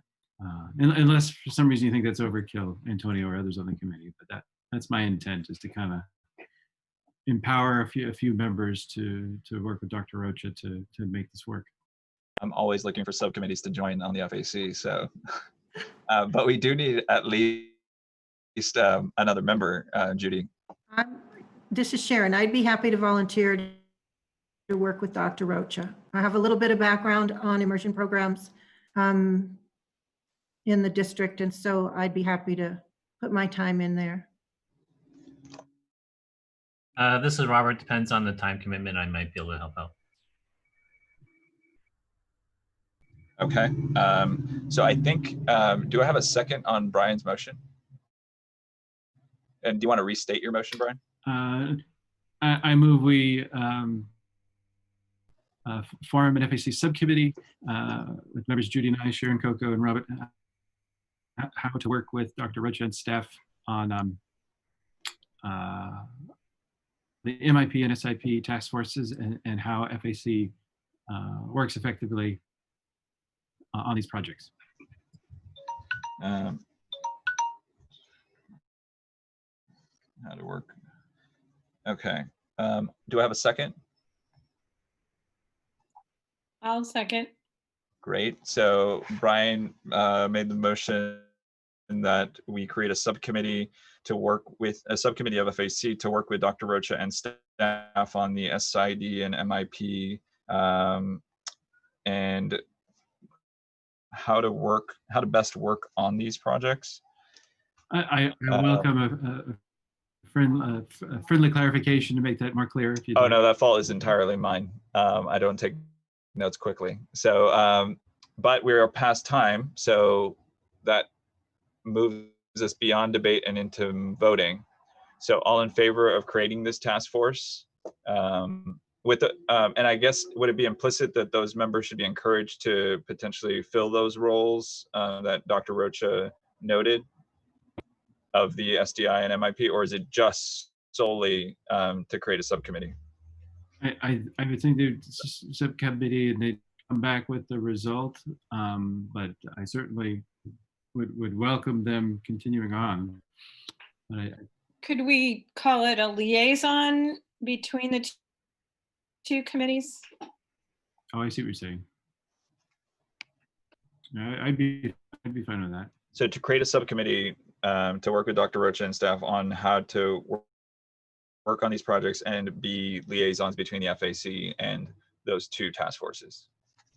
Yeah, I like that a lot. I think that's a good clarification. Okay. Do you second? It was Judy. Do you second your your modification? Great. So all in favor of making this task force and of and having liaisons, please raise your hand. Great. I see around 8 or 9. All opposed? Oh, I'm sorry. Lower my hand. Great. Passes unanimously. All right. We are past time unless I see. Okay, seeing none. Thank you very much, Dr. Rocha, for joining us. We really appreciate it. And we're looking forward to this work together. Likewise, thank you for the invite. Good night.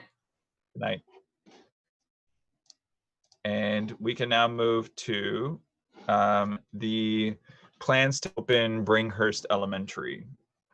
I want to move this to Kelly for just a general status update, and then I have prepared a few questions. Sure. Can you guys hear me now? Yes. A lot better? Yes. I changed my speakers.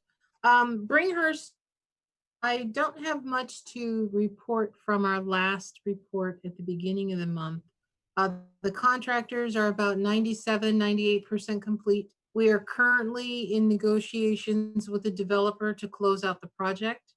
Training for staff has occurred on the building systems, as well as reviewing warranties and having training dates for various kitchen equipment, HVAC, elevator, those kinds of things. The park is, I believe, 99% complete. We met with the city of Fremont at the beginning of the month, and they will be accepting the park from the developer sometime in July. They did not give any firm dates.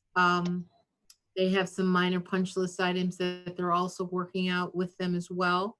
And we're hopeful that we will complete our negotiations so that we can close out our project and take full possession of the property sometime in July or August. There has been activity in terms of facilities is preparing for the school to be completed and ready. Furniture is in the process of being ordered. I believe that on the instructional side of the house, they're having conversations with regard to staffing, classes, programming. Unfortunately, I'm not in those meetings, so I don't really have any information to share with you all as to what that progress is being made, but I do know that those conversations are being had. And we are in the process also of looking at the calendar. I requested from Dr. Zamora some dates to present to the board for a ribbon cutting ceremony to do with a joint ceremony with the city. And so once we have those dates confirmed, we'll be able to share that publicly and get that process moving as well. But that's all I have for Bringhurst at this time. Okay, thank you very much, Kelly. I want to read out a list of questions and then I'll add them to the chat so people can know what the questions are. Otherwise, I would discourage us unless we've shared something in the meeting from putting things in the chat. But having just learned about the responses to DDP, it may be best to do that. Where are those questions? So I just want to read them out and you can direct me if you don't know the answers to who could. So when is Bringhurst slated to open? You responded at taking possession July or August, correct? Yes. Okay. And does that mean it's slated to open at the beginning of this next school year? That is what I have been directed to prepare for, but I do not know the exact decision that has been made on the instructional and program side of the house. Got it. Okay, so I would want confirmation of that. Number two, what is the current enrollment projection for the development if it opened next school year? I believe at the beginning of May, the last meeting we had with the developers, they had a total of 18 students that were confirmed and that have already enrolled with FUSD. And their enrollment projections are very low. And I believe for September of 2021, they are anticipating 35 students. Great, thank you. Do you know the percentage of developments that have been sold to date? I do not. We did request information from the developer group at the beginning of the month, and they have not responded to our request for information. Okay, got it. And then what options are being explored for housing or special education students? And I asked that given the language in 9.1.5 of the mitigation construction agreement. There seems to be an exception for special education I'm students. not sure I totally understand your question, but I'll try and answer it. So the facility, and I can only speak from the facility side because as I said, I don't know programming wise what is being planned for the school, but the facility has the ability to accommodate special day classes as well as multiple types of special education.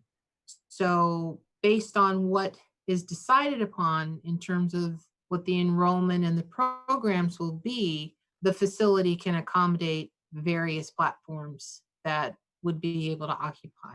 So I hope that answers, because I don't really fully understand your question. Sure. It seems like the developers have a certain amount of capacity reserved, and that's the full capacity of the project. But you noted that they only have 35 or so that are going to be enrolled. The district, per that sections, it seems like they can house special education students, and it doesn't violate reservation that the developers have. So I'm wondering if that's being explored. It's talking about how this won't, the reservation capacity doesn't apply to any special education student resides outside of the development, and may attend the elementary school to participate in any program out at the elementary school pursuant to the district policy. So yeah, my question is basically, it seems like there's an exception in the agreement for special education students. So I wanted to know if anything was planned there. I see people in queue, so I'm gonna pause on my questions. And I'll take them in the order that I saw them. Brian, and then Trustee Crosby. I'm muted. Okay, I'm muted. So my recollection was that there was a target number, a minimum target number established to open the school. And so just wanted to confirm 18 students seems below that target number. So I'm wondering, what is the likelihood of opening it? And has a principal been selected yet? Has staff been selected yet? As well as, I guess those are my two questions. And I guess I'll also recognize, with all the uncertainty around COVID-19, there's an opportunity to use it for that, I understand, potentially as well. But it's very unclear to me what the plan is for this facility. Well, at this point in time, as Dr. Rocha said, there's many options that are being discussed. And I don't know that I can answer that for you, but I can seek out the answers from folks who would know what the programming and the, I guess what the school will be used for. Because as I said, I'm not in those meetings and I don't have access to the most up-to-date information on that. As far as the numbers for the developer, it's my understanding it's a 800 to 400. You know, they are entitled to 800 students inside the development, and FUSD has 400 students that can come from their specific attendance area. I know that we do have opportunities to change that, and that's being discussed, but I don't have any definitive answers or particulars for you because we are in negotiations with the developer, and I don't have privy to what the conclusion of those negotiations are If I right may now. just clarify, and then I'll let Trustee Crosby speak. But the number I referred to was a target established in a board meeting well over a year ago of X. I don't remember what that X was, but some minimum threshold for opening up the school. I believe it's 165 or 167 students is our minimum. Please cool. correct me if I'm wrong. And go ahead, Trustee Crosby. Has this committee ever received a copy of the agreement with developers? Yes, we did approximately last year. I can certainly send it as a refresher to the committee after this meeting. Yeah, it might make sense to do that because all of those numbers are captured within the document. So you would have that. I apologize. I don't remember off the top of my head, and I don't want to say the wrong numbers. So, but I just wasn't sure whether you ever received the document. So, thank you.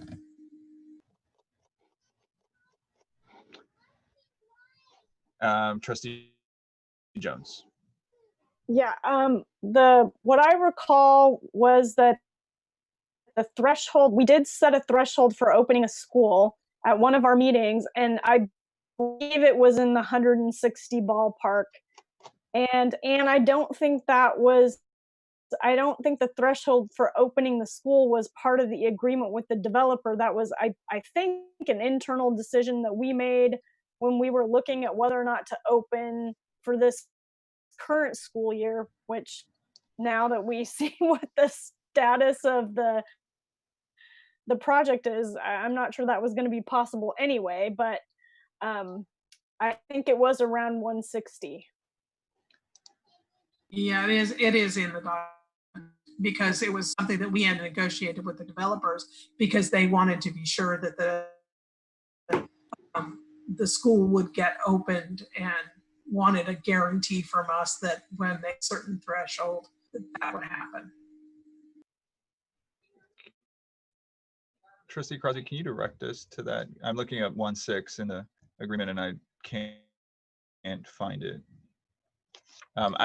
So we were directed by Mr. Black to review section 9 when we did review this agreement. I didn't see any numbers there. I didn't have the time to look at exhibits, but yeah, that would be really helpful if you could direct us to that. Yeah, I don't know that I can do it on the fly right now, but absolutely I will get you that information. Okay, thank you. Brian? I guess maybe be more direct about it. I'm, we're towards the end of May and opening a school in 2 or 3 months. That could have a huge, huge ripple effect if we're talking about moving students out of other areas to get to reasonable size to open the school. So it's just, I imagine there's a very complex conversation staff is having about this, but I think, frankly, I think a body like FAC is a good lens to bounce some of these proposals off of, so that you understand how kind of the community and some of the ripple effects of these things could be perceived as well. So I wanted to encourage that as they become ready. And personally, I would, obviously opening the school makes a lot of sense if we need it to deal with the COVID impacts. And we come up with a strategy there that can be clear enough to the community and not cause more confusion. But it just seems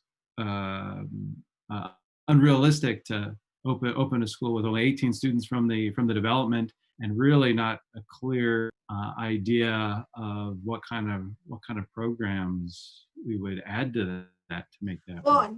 I want to let you guys know, it's not that the discussions are not being had. I just don't know what those discussions are because I've not been privy to them. So there are plans, there are discussions, there's options being generated, and they are discussing the best option for COVID-19 separation, for class size reduction, for immersion programs, for looking at special ed and special day programs. I mean, they're all having those conversations. I unfortunately am not at those meetings to know exactly what the outcome is at this point in time, because I've been focusing on other things that I'm responsible for. So I don't want you guys to think that it's not happening, because it's very actively happening and they are having those discussions. And I will be updated when a decision or a consensus is made on what the best options are. And I'll be able to share that with you when that time comes. And speaking to the committee now, one thing to the extent the committee wants to somewhat assert in looking at issues that fit within its scope, we should. I can just see, Trustee Burke consistently ask at board meetings, has this gone before the FAC? I would want to avoid that situation with Bringhurst, where the first time any kind of plan is being talked about publicly, it's to the board without going through the FAC. So, but at the same time, without the committee's direction, I can't act on that. So it's ultimately up to the committee to somewhat assert its role when it comes to items that pertain to facilities. And lastly, my follow-up questions were to some extent answered. Does the district have any right to place students at the school to the extent enrollment doesn't come close to the facility's capacity? I can't find that 400 number, but I'm sure it's in there. It's an 87-page agreement.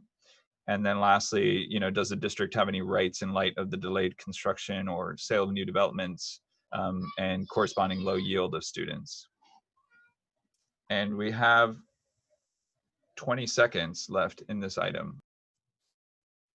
Well, to Go ahead, Brian. make more formal what you just noted, I would move that the Facilities Advisory Committee encourage the board and staff to engage with us to help advise on the opening of Bringhurst Elementary School, so that we have a formal, assuming it passes. All right, so the motion is that the FAC encourage the board and staff to advise on the opening of Bringhurst Elementary. Do I have a second? I'll second, Michelle. Thanks, Michelle. So we're past time, so we have to skip past debate. All in favor of Brian's motion, please raise your hands.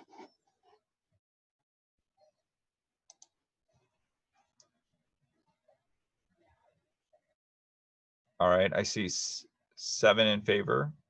Please lower your hands. All opposed? All right, so that passes unanimously. And we move on to the next item. And so I'll work with Kelly to come up with a message to the board / district staff on that item. The next item is to explore solar projects, LED or other projects. And this was at the direction of Henry, who wanted district staff to look into potentially cost-saving measures, such as the solar projects. Kelly, if you want to go ahead and lead on this. Sure.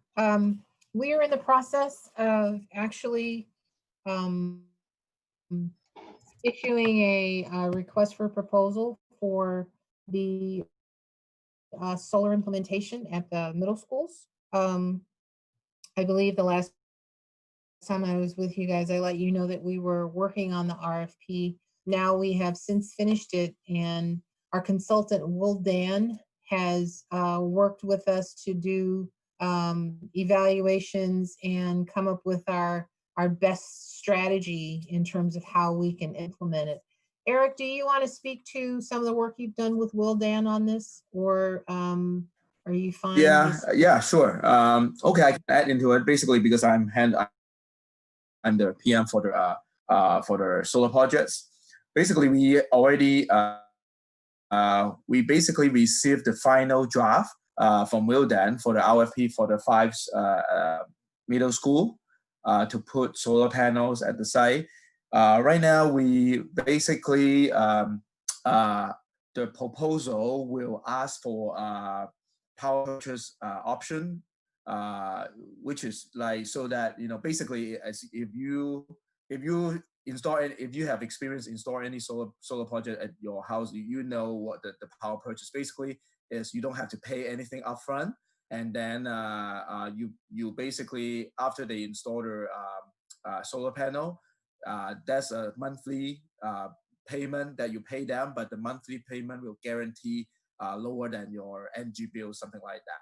So we are going to request a PPA, they call the PPA for the proposals.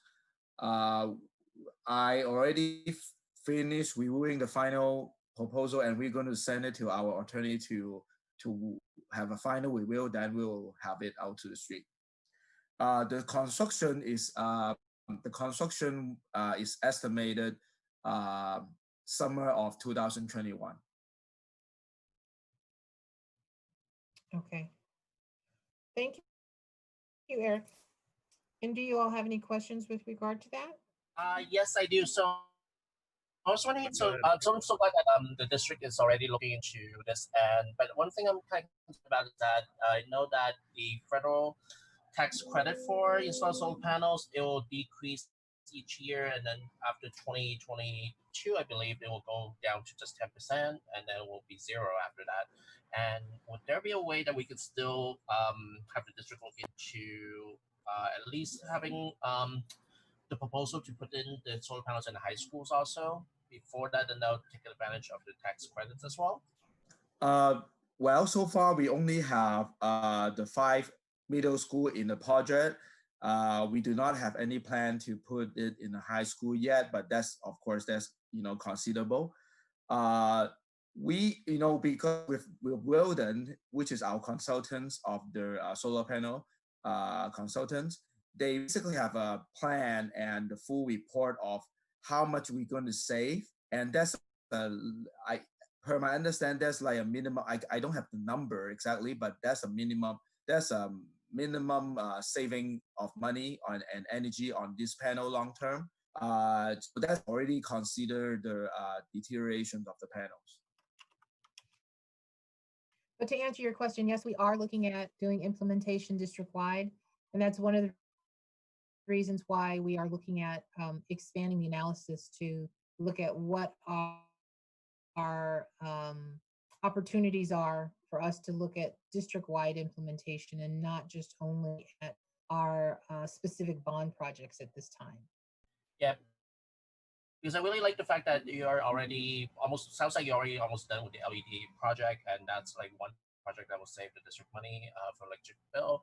And it sounds like the solar panels is another thing where it sounds like especially when we go into the power purchase agreement, the district doesn't even need to put any money down, and people automatically be able to save money for the district. So it's going to see some way that can expand beyond the middle schools and still be able to take advantage of the tax credits. Just something I just wondered, just curious. We are definitely looking at it, and I'm not going to promise you that I'll have something for you next meeting, but we are working, as I said, with our consultants, and we are generating a report that we should be able to prepare and share out with you all sometime probably in August or September.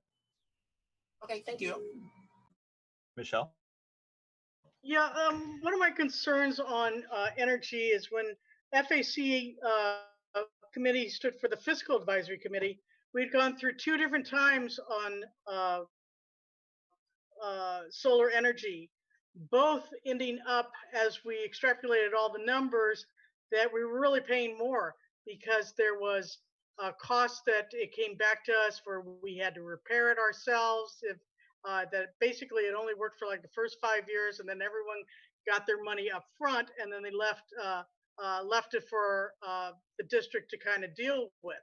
And so I would caution, you know, looking at these RFPs coming in, no matter how much we do business with Rodan or whoever, is that really who's going to be repairing it? Because, you know, SEIU people aren't solar mechanics. You know, who's going to be taking care of all that? What's the cost for repairs?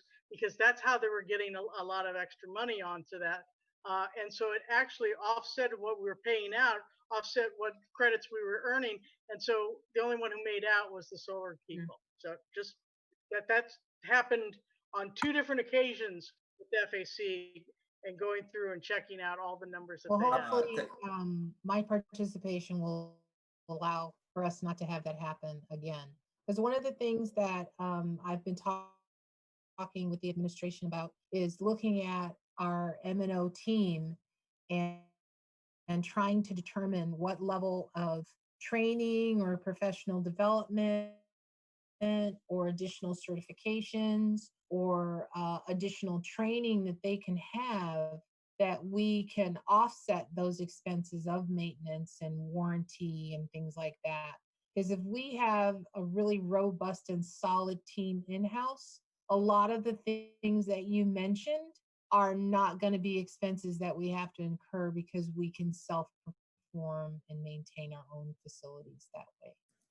And I want to add into it. In fact, that's one of the reasons why we want to get into the PPA contract, because if you can imagine a PPA contract, that means we pay them by monthly.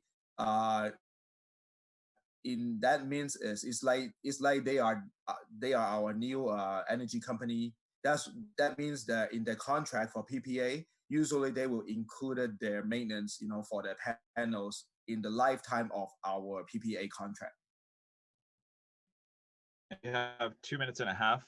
So Andrew and then Brian.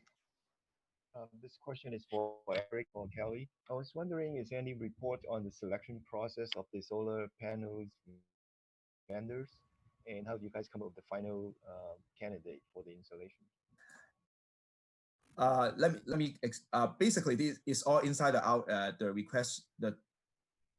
It's all inside the proposal. The proposal of you know, the request for proposal documents.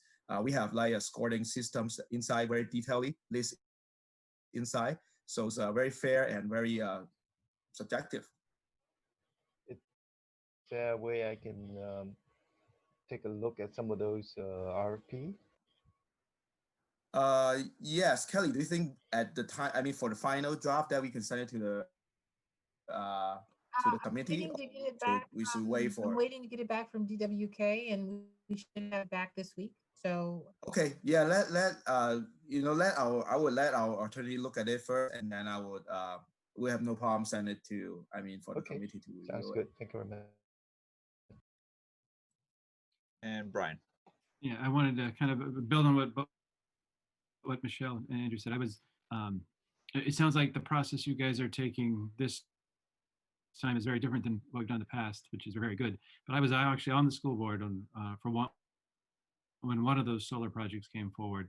That was, and I guess it was taking a lot of time, a lot of board and staff time, and not being a good deal for us. So, so I'd say in addition to what you mentioned, Kelly, I think reference checks and knowing who we're working with are especially important. Maybe the industry's changed since quite a few years ago when I was on the board, and it's not as difficult, and it's a little more standard than it was then. But we were definitely definitely two bad experiences already, and so that history is worth you guys being aware of. I appreciate the input, and I'm glad I've been made aware. So now I know what to look out for. Okay, we are out of time. I see no hands raised. So we can move on to the future meeting schedule. Kelly, did you have any kind of info to share about staff's availability for potential future meetings? I think I had answered your question in the email, but we do have summer schedules that are being established, and people do have specifications that they're taking. So as long as you all are able to give us ample, like 2-week notice, we should be able, between the staff that we have, between Eric and myself and Banner, find someone to be able to participate in your meeting. Thank you. So I'm looking at, I just want to remind the committee before we potentially entertain any interest in future meetings, that there is, we generally want to avoid board meeting dates, especially because we have 2 board liaisons. And this is a public link, but I'm sharing it in the chat, just the board meeting dates that's available on their website. Go ahead, Brian. I was just going to suggest, I think, well, I'll speak for myself, and we can find out if it's the committee, but I think the primary intent for considering summer meetings is because we think there's going to be a lot of facilities related, COVID related, facilities related work going on. And certainly my intent is I want to make myself available as a community member to help the staff and the board, with these difficult decisions are going to have to happen really quickly. And so, for the most part, I would expect the agenda items over the summer to be really focused around urgent COVID issues. And obviously, if there's other things, or like opening Bringhurst, if that's related to COVID, for example, mitigations, or other major facilities events like opening Bringhurst, or I think those are the main ones. And hopefully other things, because we know staff and the board are busy, but some of the other things probably would be on our regular schedule when we're back in the fall. It's kind of, although I will work with the subcommittee on the demographic stuff and whatnot, but I would suggest that we kind of focus everybody's efforts on that. And I think that would be my recommendation for why we should set a couple meeting dates in the summer, so we have that ability to help. Thank you, Brian. And so just to remind everybody, this is our June meeting, and until, if we do not plan any future meetings, we are scheduled to meet, I believe, once again in August or September. Does anybody have available to the, oh no, wait, maybe it's on the FAC's page. No, I believe when we began in September, we approved a calendar that took us through this meeting. So we would be scheduled to return sometime September, and then we would approve a calendar there.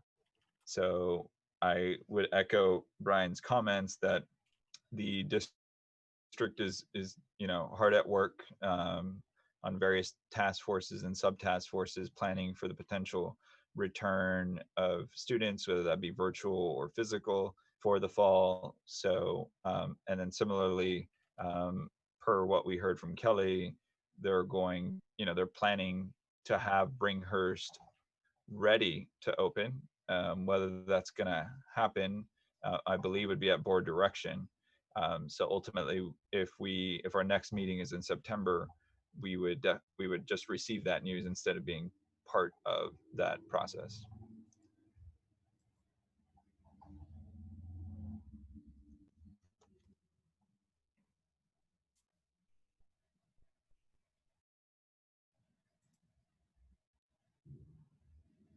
I see no one in queue. This is relatively new for me.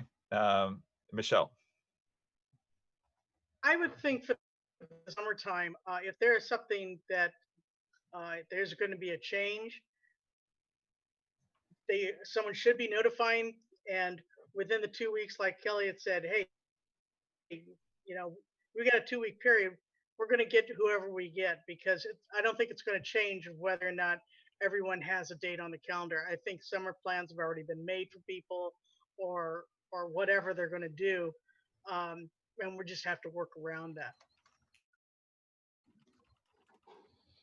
Brian.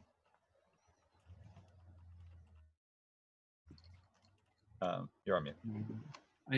I like Michelle's point that and I'm sure the number of board meetings that happen, if there are items where the board wants FAC input, or if there are items staff are working on that they think could benefit from FAC input, and we need enough lead time and what we could call, I don't know what it would be called in our bylaws, but essentially an emergency meeting.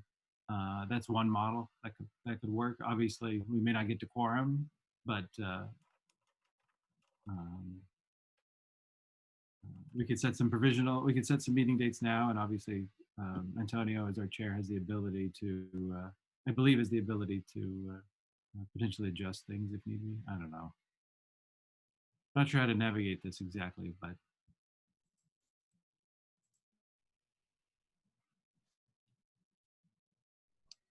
Judy. I guess I would like to understand exactly what the function of the meetings would be. What would be the purpose? I'm unclear. Sure. Does anyone else want to speak to that? I give my take. I think we all are having a hard time imagining what's going to have to change to open school and what it looks like in the fall. And without a doubt, how we configure our facilities, all these things, I'm sure, are going to be changes. And so I think it's hard for me to predict right now, like what kind of things might be valuable to get community input on, because I just have no idea, in part because there's so much uncertainty around it right now. So I'm not opposed to having meetings in the summer as long as it's useful time. I mean, virtually, even if I am away, I could potentially join a meeting from anywhere. So I wanted to respond to your question, Judy. In between these 2 weeks, I started looking at various different countries and how they were handling the return back to school, looking at, for example, what dates they were either reopening or had refused to close, what these schools did for their lunches. Would they have people sit at their desks, or did they open up common rooms? And I looked at like what face mask requirements were. Obviously, that's not facilities. Temperature checks, were those required at the facilities or at people's homes? That plays into facilities. What the timing was, when were those facilities open? Was it cohorts of students? Just some, adjacency to facilities use. What the class sizes were. As we talked about capacity reports, so to the extent the class size is based on square footage, I think that's something for us to weigh in on. And then I started looking at just other comments, and I was collecting all of this based on what articles were sharing about different countries. So were the bathroom doors propped open? Were parents allowed to enter buildings? Were arrows set up to show directional flow? Was the playground open and was it marked, meters apart? Sorry, meters, because it was France. So those are all items that I can imagine the district's task force. This was presented to the board that the district had created a task force with many sub task forces to handle for the preparation of the return back to school. In my view, and this is just my personal view, not my view as chair, if the facilities advisory committee does not weigh in or contribute to that preparation, I feel like we've really missed on, kind of our charge. And it would all be related to how are the facilities prepared for an eventual return to school in whatever form that is. And I would see that, again, in my personal capacity, I would see that having standing meetings, whether they be once a month, once during the summer, put in place would maximize the opportunity we have for quorum, would allow us, for example, to plug into these task forces or sub task forces, if that's the level of engagement that we want to have, or would allow us to hear potential reports from these task forces before going to the board and allowing for the community to weigh in. So essentially, we are the vehicle for the community to relay to the board, like, or district management, whoa, that's not going to work. So I would see that as the role of this committee. Henry? I was wondering if we can do kind of same thing for the other committees, where we can send like a couple committee members to be liaison between this committee and what the task force is going to be discussing this summer, so we won't be duplicating what they're talking about there, and then we will report back, and then we can actually have a discussion among us, this committee, afterward, whenever that's going to give me an option. So I take that that's a question to the committee and not a motion. Yeah, it's just a question.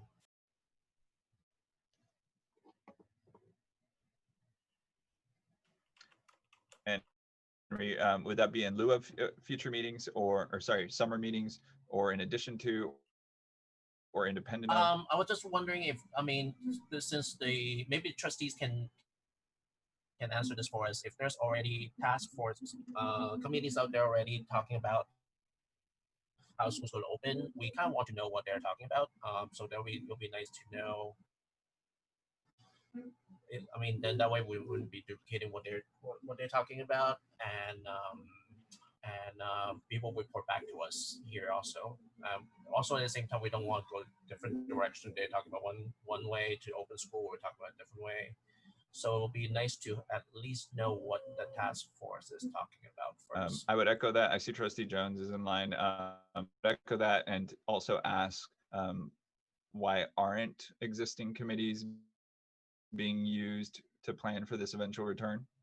Trustee Jones. I would ask Dr. Zamora about the scope of the task force that he's created that is dealing with both school closure and reopening plans. I think they're in the process of forming some sub-task forces because the scope of that work is so large that I would connect directly with him. Is that something the committee is interested in directing me to do?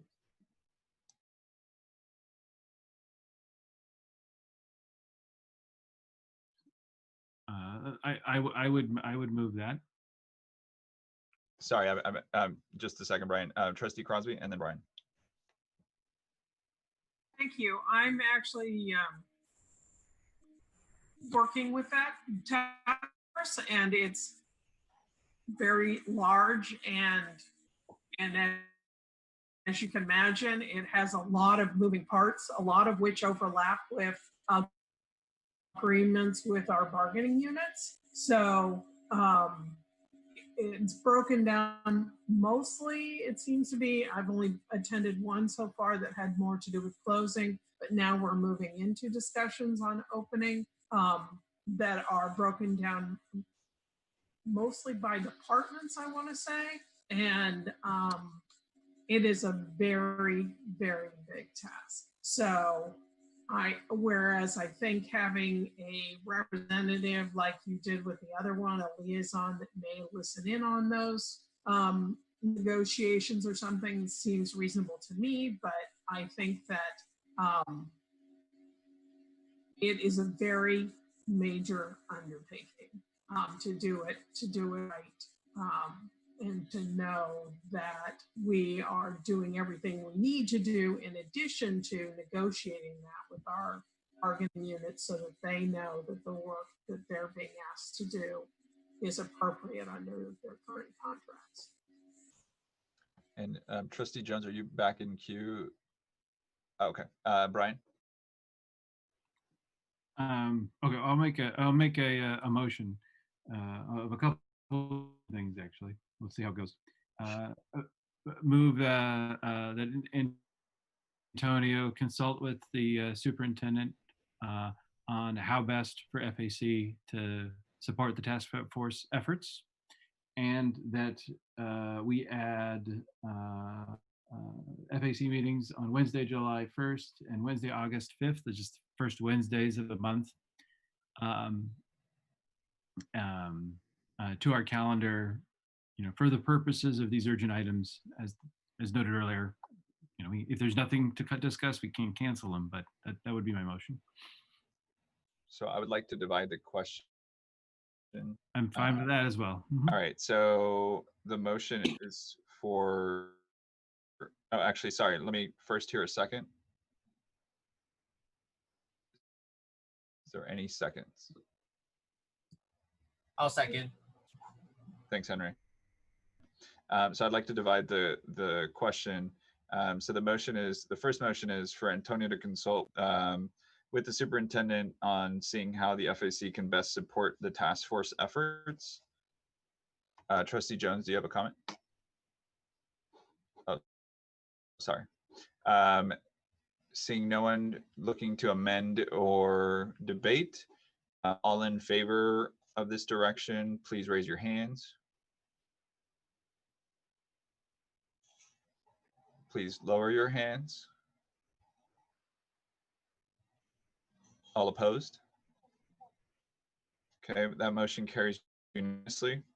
Now we move to the motion of agendizing, I guess at this point it'd be regular meetings on July 1st and August 5th. It was seconded, so seeing no one in the queue to debate or amend, all in favor of adding those dates as meeting dates, please raise your hand.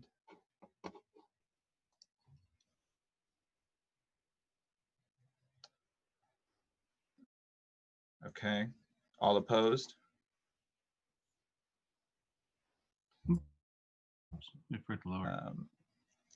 Okay, so that motion passes 6-1. And we have 30 seconds left in this item. And I'm gonna lower my hand. Judy? Has a motion been made to consider a liaison to the task force, or do we believe that it's too big already? That was Trustee Crosby's point, but no motion has been made. You can in the next 10 to 11 seconds. I would like to make a motion that a liaison is appointed or voted upon to be the bridge between the two committees.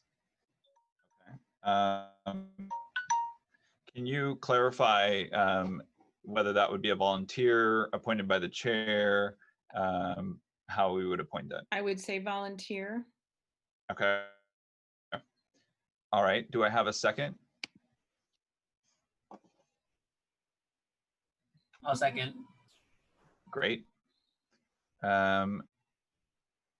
So all in favor of Judy's motion that we take a volunteer to be the liaison between the task force and between the reopening task force set up by the district and the FAC, please raise your hand.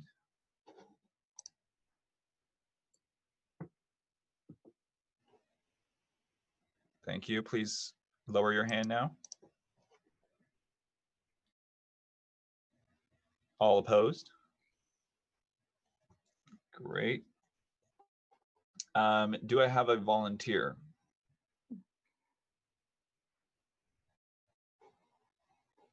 If none, I am willing to volunteer, but I would love to have a member of the committee do so if they would like to.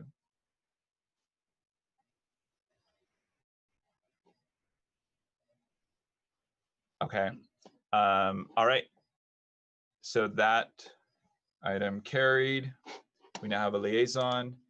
I want to apologize to the committee. It's 10:05. We were supposed to end at 9:30. Obviously, it was a very full agenda given the future meeting topics that we chose to add at the last item, which brings us to thoughts on future meeting topics. As of right now, we have a July 1st meeting date. That's correct, right? Yeah, the first Wednesday of the month. So what are potential future meeting topics that people are interested in? And I see Trustee Crosby's hand raised. Sorry, this actually goes back to the prior item. I'm sorry to reach back. I just want to make sure that you're aware that the task force on reopening meets on a Friday during the day. Last week they met at 1 o'clock in the afternoon. So I just want to make you aware of that. Great. Thank you. Who else is free on a work day of Friday at 1? Please feel free to email me if you'd like to volunteer. Otherwise, I'll find the time. Maybe you can discuss with the superintendent how to make it a lightweight liaison that's friendly to work schedules. Maybe it's, an occasional conversation with the superintendent is a better strategy here. I may just block the time, but yeah, fair enough. I didn't want to speak for your schedule, but that's why I didn't volunteer for sure. Sure.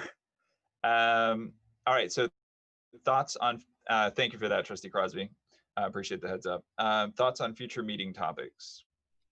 So I would imagine kind of a report back from task force from all the various, all the various liaisons would be in order.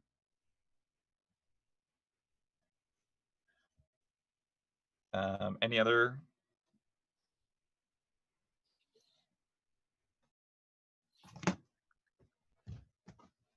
Oh, sorry, Michelle. I would say the things that we talked about again would be follow-ups on the solar project, any of the outstanding buildings. We're going into a summer. Don't know what's going to happen. Just a general update on that, on the vandalism. We've got graduations coming. Don't know what's going to happen there with graduation dates. So I generally have a kind of a standing item of staff updates. So including in that, just solar projects. What were the other items you sorry? It's going to be an update on the vandalism task, not task force, but the project or whatever. Yep. Okay. And you mentioned graduation. Graduations, historically, there's always been shenanigans that have happened. So some have been minor shenanigans and some have been major. And, what's going to happen this year, we don't know yet. All right. Graduation update. All right. Any other items?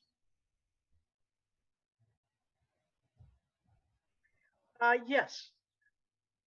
Michelle? One more would be, we've eliminated the position at TAC Stadium. And as if it's a facility, as things evolve, are we going to be using it? Are we looking to have any kind of sporting events happen, whether there are people in the stands or not? That's something that's going to be ongoing as more information comes out. I was talking with PE teachers, coaches today, and they go, well, fall may be eliminated, but what happens to winter, which you have soccer season? So just kind of seeing where we're going to do and how are we going to keep that facility up so that it doesn't go into disrepair. You said we've eliminated a position at TAC Stadium. Yes, we had a position of the. No, sorry, my question first, is more. TAC Stadium is located where? Like what facility? Sorry, I'm not that's as the familiar. football field. TAC Stadium behind, next to Washington. TAC Fidena Stadium is the stadium that services for all of our high schools, or actually for our district. And we had a caretaker there, and that was eliminated. That position was eliminated with some of the cuts, and so what happens to it? Since yeah, I could probably just include that in the staff update. If it was an item of discussion, I would ask for further committee interest. Any other individuals? Brian, we have a minute or two. You already have, I just wanted to confirm, you already have included basically updates on the school opening plan and updates on the Bringhurst opening plan. And obviously provisionally, you know, whether it makes more sense in July or the August meeting will depend on how much there's the update. Okay. And we may want to talk about clarifying, tightening the scope of what FAC discusses and contributes based on what we learned from the task force, because that may come up too, because I can see the ballooning to be really big, and I think yeah, how we constrain our scope to where we can be most helpful would be something. So I would prepare, and then the committee would potentially guide me on how to best, me or a subsequent volunteer, on what role the FAC wants to play in school opening. Is that what you're? Yeah, I think that's asking for, Brian? yeah. I think that'd be a valuable use of time. Okay. To get us really clear on how we can help. All right. I would very much welcome that committee direction. So seeing no other individuals, please speak now. All right, we will adjourn. Thank you very much, everybody, for meeting on this very warm night. Bye to y'all.